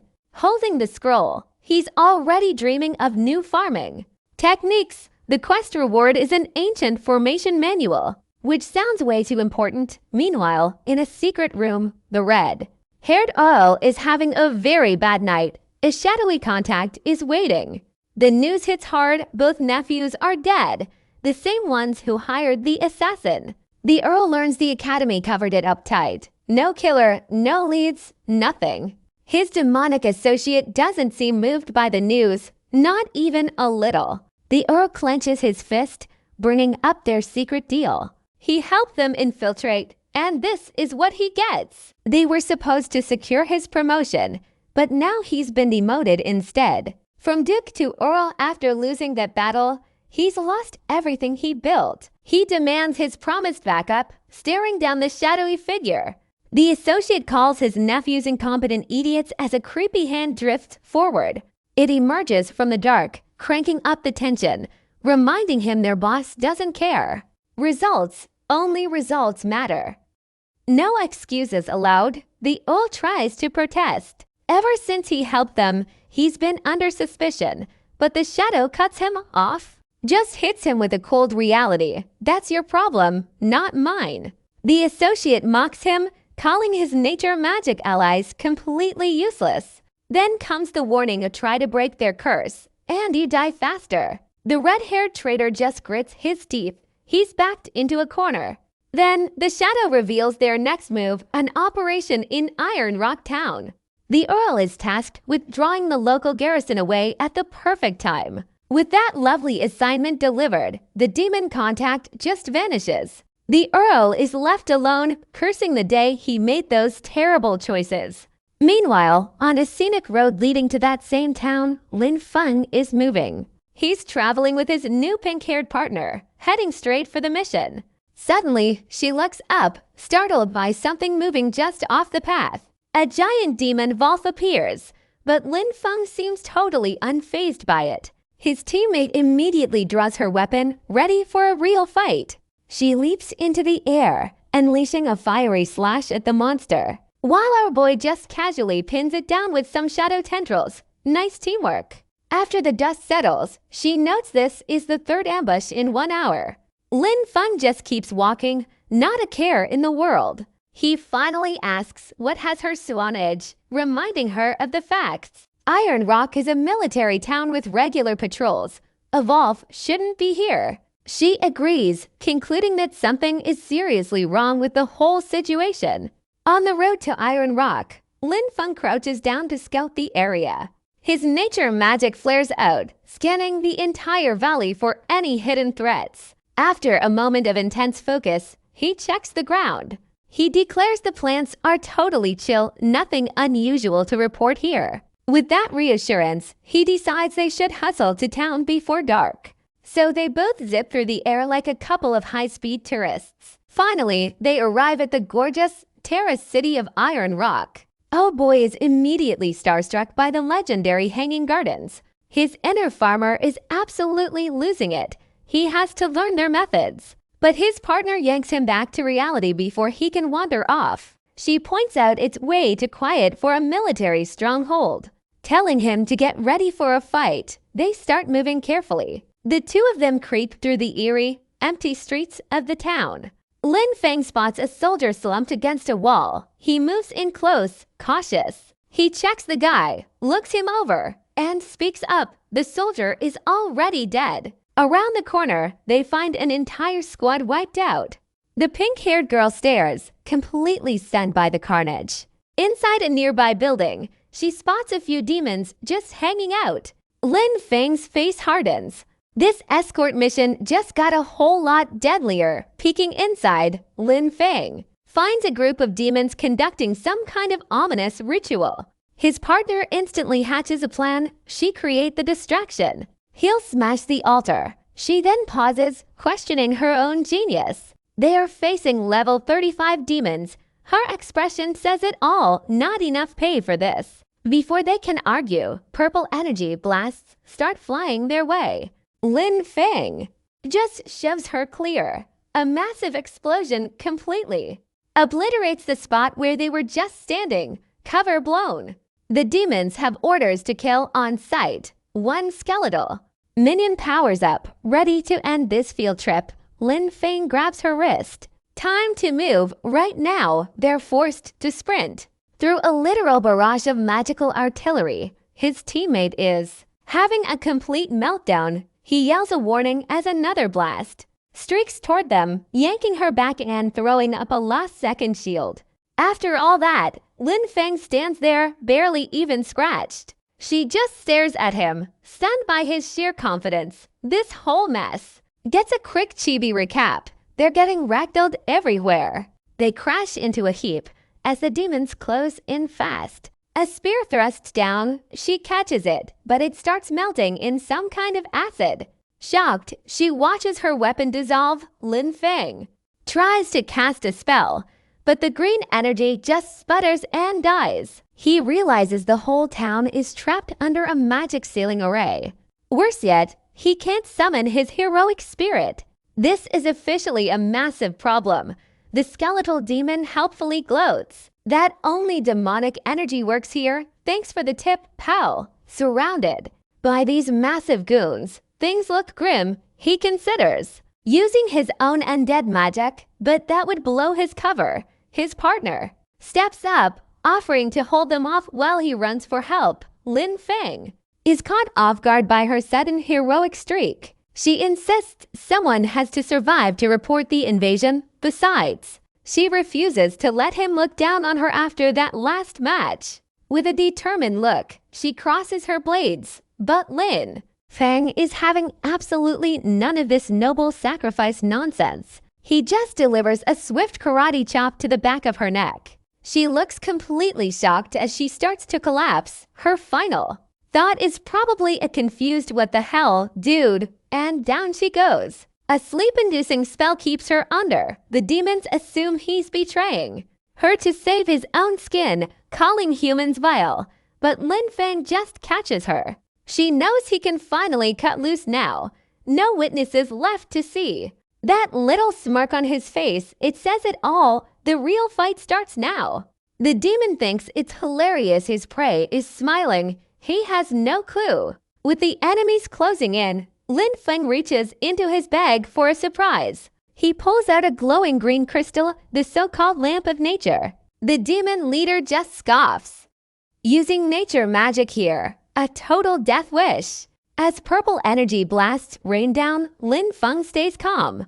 He holds up his little trinket, which promptly throws up a massive green shield, blocking every single one of those attacks. The lamp seems to be working just fine, but then it morphs. It turns into a cage of bones, pulsing with purple demonic energy. Lin Feng smirks. He's activated his trap card. His heroic spirit, a full-blown undead warrior, materializes right behind him and immediately unleashes a devastating twin-blade energy wave. The resulting explosion, a massive screen of purple chaos, standing over the aftermath. His summon looks terrifying. The demon boss is having a full-on existential crisis right now. Undead fighting demons with a cold look. Lin Feng announces the hunt is officially on. He reveals his entire undead army ready to clean house. Out on the ruined streets, his skeletal soldiers are already tearing through enemies. His main spirit cuts through the demon ranks like a purple whirlwind. A demon minion gets completely vaporized by one of her blasts. From the rooftops, his undead mages begin their bombardment. The skeletal caster looks ready to cause some serious problems. This guy is dangerous. The demon boss is baffled by his summoner ignoring his anti-magic field. Deciding the summoner is weak, he plans to take Lin Feng out directly. He sends his own skeletal goons charging in to clear a path. A blast of demonic energy slams into the ground, just missing our boy. But Lin Feng's undead army forms a perfect shield wall to stop them. This demon helpfully explains his master plan: kill the summoner, win the fight. Genius. Taunts start flying as he calls humans dim-witted. Another attack just barely misses, exploding right by Lin Feng's face. Believing victory is assured, the guy is absolutely cackling. Lin Feng, however, looks about as threatened as a guy waiting for a bus. With a move named after the abyss, the demon charges a soul-shattering fist. He screams for Lin Feng to just die already, throwing the punch. Our boy calmly raises his own fist, looking completely unbothered. His fist starts glowing with a brilliant green light. Nature energy coils around his arm, ready for impact. Suddenly, the demon's face just screams, "Wait, what?" as his punch meets Lin Feng's in a massive flash. He even brags his attack has 20 years of power behind it. Then he asks if our boy can really block something that powerful, which is immediately followed by an explosion that says yes, he can. That demon who bragged about his punch gets absolutely shredded by skeletons, all while Lin Feng just watches, completely unfazed by the carnage. The remaining demons just stand there, probably rethinking their life choices. And the main boss finally demands to know who the hell this guy is. Lin Feng starts interrogating him, pressing for their goals. The demon scoffs, ranting about some great guild dose at turning everyone into fuel. That name definitely rings a bell for our boy, and not in a good way. He turns to his heroic spirit who has been waiting patiently. She gives him a mischievous little grin. Ready for some fun, he asks if she wants to handle the interrogation.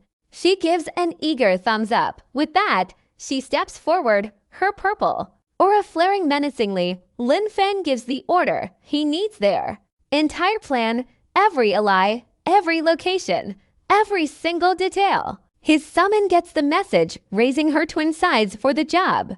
She unleashes a devastating attack on the remaining demons, leaving the skeletal boss looking absolutely terrified. One underling faces down a massive wave of dark energy, getting completely swallowed by a vortex of pure purple power, which promptly vaporizes him into nothing but a memory. Lin Feng just watches it all happen, his expression ice cold. With the demons turned to dust, Lin Feng stands over his still napping partner. He turns his back and walks off. Priorities. I guess his real target is the altar platform, the source of all this magical nonsense. At its heart is a cracked or pulsing with nasty purple energy, the core of the array. Lin Feng confirms that, yeah, pretty much all non-demonic magic is getting completely shut down here.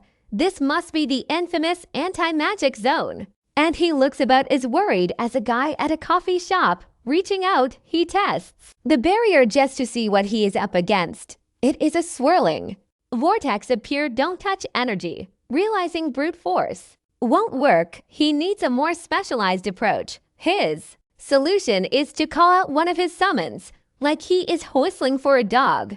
Out steps this absolute unit of a demonic warrior, ready for orders. Lin Feng's command is simple: smash it, a real delegator of the year. This summon starts powering up, gathering a frankly ridiculous amount of energy, then winds up for a punch that is gonna solve this whole problem real quick. He unloads everything he's got right into the barrier. This entire altar shatters into a million pieces, core and all. A massive purple explosion basically erases the thing from existence. Lin Feng watches with a tiny, satisfied smirk. Another day at the office. He then notes that there are no signs of life anywhere in the town, which makes sense because he is standing in a literal boneyard of the former residents. Lin Feng decides to check on his partner.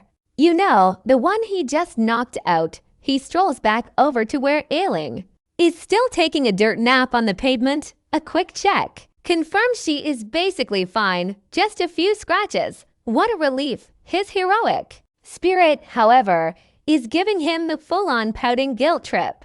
Our boy just lets out a sigh, clearly used to this level of drama. He calls out her name, save us, trying to get her to snap out of it. But then his focus sharpens on something else entirely. Suddenly, he's on his feet, looking ready for another round. He pulls a mysterious red book from his bag, and it springs wide, open on its own, pages fluttering wildly as Lin Feng stares. He just holds it, trying to figure out what is going on. A bright red magic circle erupts from the pages, and a massive stream of green energy shoots straight into the air. He's baffled. He didn't even cast a thing.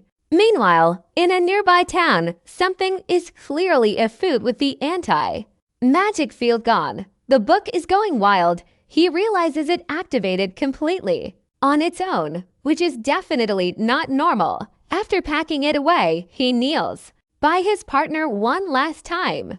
But the book is now pointing him toward the main demon battlefield. So he just folds, leaving her unconscious on the ground. Talk about priorities. Meanwhile, in another ruined city, a new guy in a suit is zipping through the distraction. He's clearly tracking something, leaping over flames and rubble with purpose, finding broken tablets. He seems to be piecing together what went down here. Then he hears screams and demonic laughter echoing down the street, and his expression turns grim. He is definitely not alone. Suddenly, another mysterious stranger in a gray coat spots him from afar.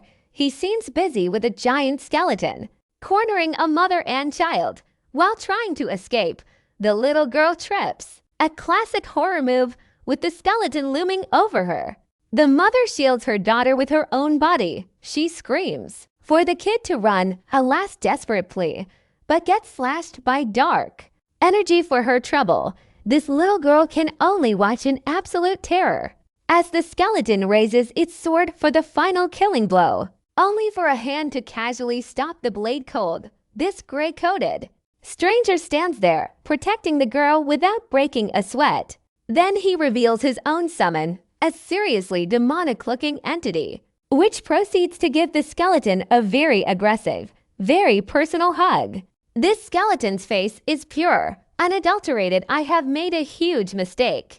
A blast of purple energy erupts from the summon's attack, and the resulting explosion just completely obliterates the area. This gray-coated stranger checks on the girl he just saved, who immediately begs him to rescue the others still trapped. He gives her a reassuring pat on the head, and with a confident look, he turns toward the danger. He promises to save everyone, the kid now hiding behind him. Suddenly, a vortex of dark energy erupts nearby, and we cut to Riverside Town. Central Square is completely trashed. A skeletal commander is demanding some human soldiers surrender, but their leader, a battered knight, is still holding on. A scout runs in, panicking about a man in dark robes with an undead army. This commander scoffs, calling him a disgrace for fearing a simple necromancer. He decides to handle this newcomer himself. Big mistake. Then his jaw literally drops when he sees what is coming. It's a tidal wave of high-level summons just tearing through his army. The commander screams his last order, kill. He leaps straight into the fray. He charges a demonic summon head-on, driving his fist deep into its ribs. That skeleton boss goes flying, absolutely wrecked in a single brutal hit. And there stands the gray-coated stranger, the supposed necromancer. He is surrounded by his own army, skeletal soldiers, and dark warriors. The battle is over. The remaining skeletons scatter, running for their lives. Our hero admits he was bluffing the whole time, nearly out of magic. He quickly puts his cool guy mask back on. Appearances are everything. Now the surviving soldiers are kneeling before him and his two giant bodyguards. Their leader immediately asks the million-dollar question. You a necromancer? Internally, our guy is like, well, yeah, but that is terrible PR. So he tries the friendly passerby routine with a charming, practiced smile. This knight isn't buying it, pointing out that all necromancers are wanted criminals. A quick look at the battlefield shows just how few of them survive the slaughter. The knight leader stands there, gritting his teeth in total conflict. Gripping his sword tight, he makes a difficult, high-stakes decision. He decides to trust him, asking the powerhouse to follow their group. Our hooded stranger just listens, probably wondering what he has gotten into. They reach what the demons were hunting, some kind of cracked pedestal. Our guy walks up to the thing, looking completely unimpressed. Apparently, it is a special demon-slaying artifact forged by their own legion. The knight begins his dramatic presentation on the relic's history. But whoops, the core of the artifact is completely missing. Leaning in for a closer look, the stranger starts playing detective. His verdict, it is not an illusion. Someone straight up stole their super weapon. The gray-coated stranger suddenly realizes something is very wrong, because all the knights he just saved are now lifeless puppets on strings. Giant spikes of green energy erupt from the ground, leaving the survivors terrified. A new presence makes a dramatic entrance, shaking the entire battlefield. The knight leader looks to our hero, wondering what fresh hell this is. Above them, massive green pillars tear through the sky. They converge into a ridiculously oversized summoning circle. It vanishes as quickly as it came, leaving an eerie silence in its wake. The knight captain tries to hold his ground against the sheer, suffocating pressure. Our necromancer hero faces a swirling vortex of pure, dark energy. He can feel the power, something even his summons cannot withstand. A wounded soldier recognizes the ritual. A big bat named Giladosa is coming. From the portal, a monstrous, clawed hand begins to emerge. The entity notes its power is incomplete, missing a piece, but it does not care. A new white-haired warrior declares it is more than enough to crush them. This stranger just watches, probably rethinking his friendly passerby routine. Giladosa fully materializes, looking every bit the final boss of this nightmare. He gives them a smirk that just screams you are already dead. His eyes glow with the promise of a very, very bad day for everyone. Our gray-coated stranger just stands his ground, unfazed, but Gildosa recognizes him.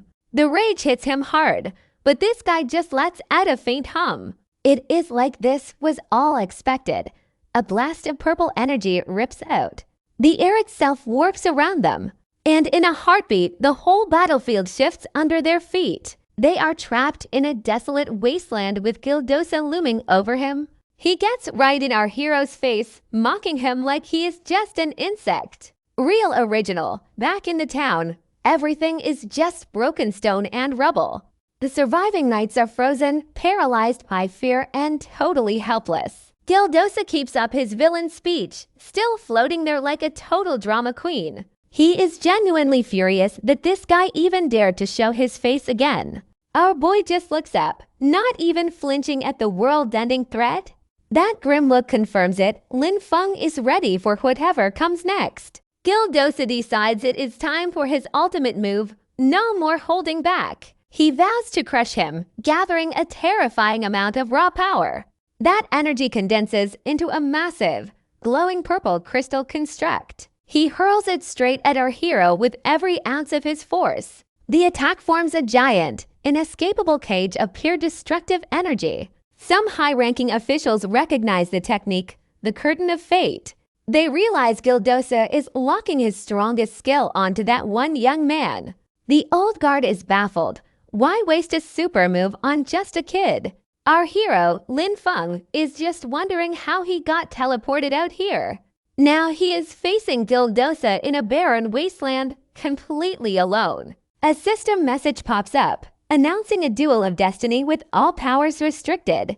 Gildosa gloats about his wheel of fate, where the winner steals the loser's future. Lin Feng just deadpans destiny, like he is being asked to join a casual book club. With a smug grin, Gildosa promises to win with pure power anyway. The great wheel of fate begins to spin, and Lin Feng clenches his fist. He is ready for whatever this cosmic game show throws at him. But even he has to wonder how a normal human fights against this nonsense. The pointer slows, ticking down to the duel's random condition. It lands on planting ability. Yeah, we are farming now. A single bead of sweat rolls down his face. This is not his strong suit. Gildosa bursts out laughing, confident his demon body can handle manual labor. He even taunts Lin Feng, asking if a necromancer has ever held a hoe. For a second, our boy just looks down, letting the villain have his fun. Gildosa takes this as fear, asking if he is already trembling. Then Lin Feng looks up, a dangerous glint in his eye, afraid. He follows up with the ultimate comeback. I am about to burst out laughing. Suddenly, a dual arena materializes, creating a planting space for their epic showdown. This cosmic duel begins with two simple boxes of beans. Gildosa scoffs at the challenge, calling it too simple. With a clawed hand, he scoops up a fistful of seeds. His master plan is basic: plant it and wait for it to grow. He brags he could win with his eyes closed, but Lin Feng just whips out a glowing seed. Lin Feng looks genuinely pumped for this farming showdown. That grin, he knows something Gildosa has no clue about. Our boy locks in, ready to farm for his life, while over there, Gildosa starts planting with a flashy burst of purple magic. Without missing a beat, Lin Feng calls it, "You've already lost." 2 hours later, a perfect, sparkling ear of corn appears. Gildosa is busy admiring his glowing green crops with a pickaxe. He is gloating, actually bragging about his hidden talent for agriculture. Then he turns to check on his rival and sees Lin Feng has somehow matched his pace, just using a normal human body. This demon lord is stunned. Lin Feng throws the taunt right back, asking if that is really all he has got. Then our guy reveals a little something extra. A glowing green seed, a system message pops. The planting is finished. Now the assessment begins. Gildosa just crosses his arms, sure that quality beats quantity. Back in another life, Lin Feng was just some guy in a suit. Gildosa, on the other hand, is absolutely losing his mind. Lin Feng's magical crop has just erupted from the dirt, and the system officially crowns him the winner of the cosmic farm-off. This demon lord is furious. insisting they used the exact same seeds. Our boy just gives him this incredibly punchable grin. He proceeds to school him on the finer points of farming. Turns out his nature magic nourished them, while demonic energy is basically plant poison. It kills them from the inside. You can practically hear the dial-up noises in Gildoso's head. So, like any mature adult, he just screams that it is cheating. Lin Feng deadpans, calling him out for being a rage-quitting demon king. With a flash of power, he gets ready for a real scrap. Suddenly, a shadowy version of Gildoso appears right behind him and gets instantly zapped by the system for breaking the duel rules. Our boy just smirks, totally expecting this. A system window confirms Gildoso broke the rules, so his destiny is stripped away. He howls in pain as his power and fate are ripped out, leaving him transformed into this massive armored behemoth looming over Lin Feng, looking utterly confused by his own life choices now. Lin Feng is absorbing all that stolen destiny, staring down at the purple energy, and on the back of his hand, a brand new, familiar mark appears. Oh boy is understandably a little lost by this whole fate-stealing business. Meanwhile, back in the demon realm, we cut to the loser's very fancy palace. Gildoso stares at his own hand, now missing that very same mark. He is in complete denial, refusing to believe he lost to a human. This former demon lord sits there, utterly defeated, until the rage finally kicks in. He starts throwing a total tantrum, which is when the fellow demon kings decide to drop by for a visit. The sixth demon king, Elijah, asks how he possibly lost. Defeated by a mortal and looking totally pathetic, his winged partner just sighs, calling him a disgrace to the demon race. Gildoso can only stare, realizing she's hit rock bottom. Officially done, Elijah delivers his punishment. For shaming the lot of them, he transforms the guy into a literal clown. Because today just couldn't get worse, she tells him their boss wants him to sit with his failure. This newly minted clown just hangs his head, admitting he let his lord down, while his colleagues look on, clearly enjoying the absolute humiliation. Alicia muses to herself. She hasn't run into such an interesting human in a long time. With that look in her eyes, she's clearly eager to meet Lin Feng for herself. Back at the square, the entire place has been scorched into a barren desert. Just like that, Lin Feng stands back in the ruined town square. His first thought isn't the destruction, it's that new tattoo on his hand. He immediately starts scrubbing at it like it's some stubborn marker stain. But his panic gets cut short by a glowing cube dropping from the sky. It zips toward him, trailing green energy alongside a mysterious old book. A nearby knight recognizes the loot as the town's special treasure. So Lin Feng casually asks him, how the heck are you even supposed to use it?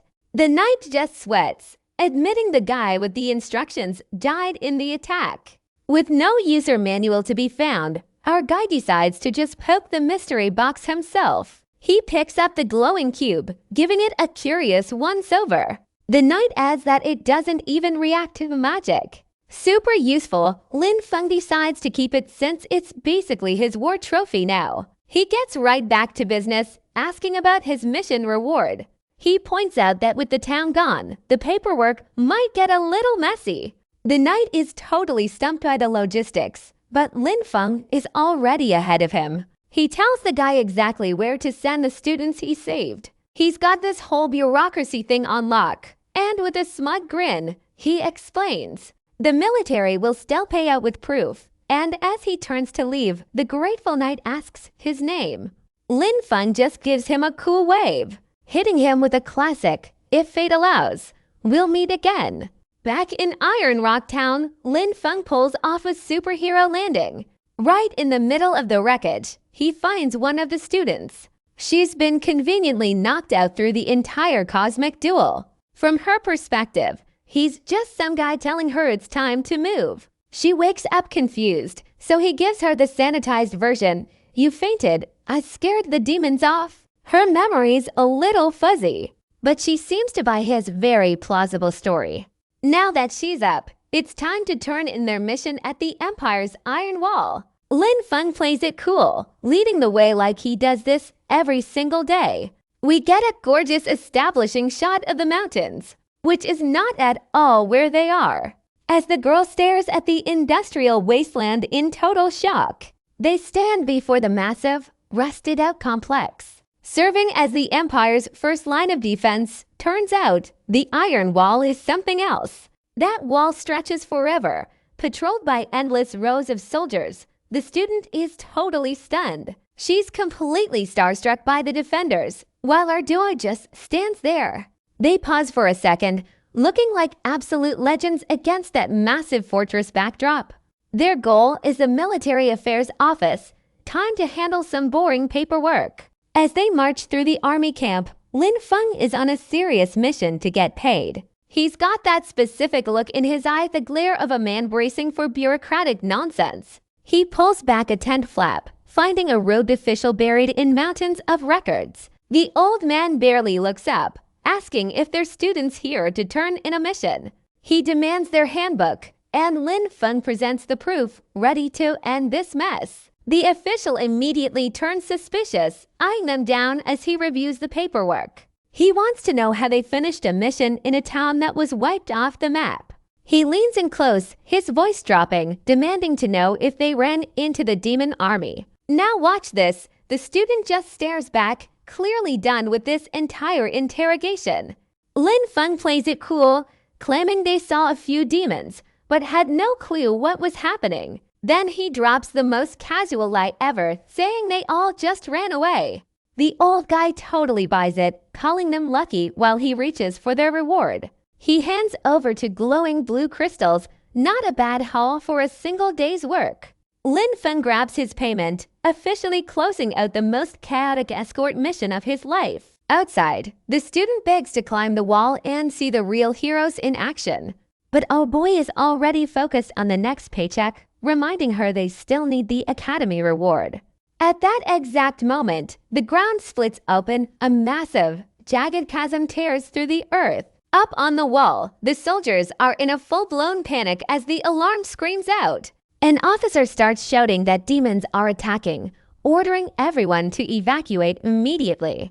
Lin Feng wastes no time, grabbing the student's hand to drag her to safety. His expression turns deadly serious, his instincts screaming that something is terribly wrong. His eyes go wide as he realizes the sheer scale of what is coming for them. A massive stone tower crumbles and erupts right out of the dark fissure. Then, a giant, terrifying purple claw smashes its way out into the light. A crumbling stone tower erupts from the fissure, followed by a giant, purple claw smashing its way out, and here is where things get real.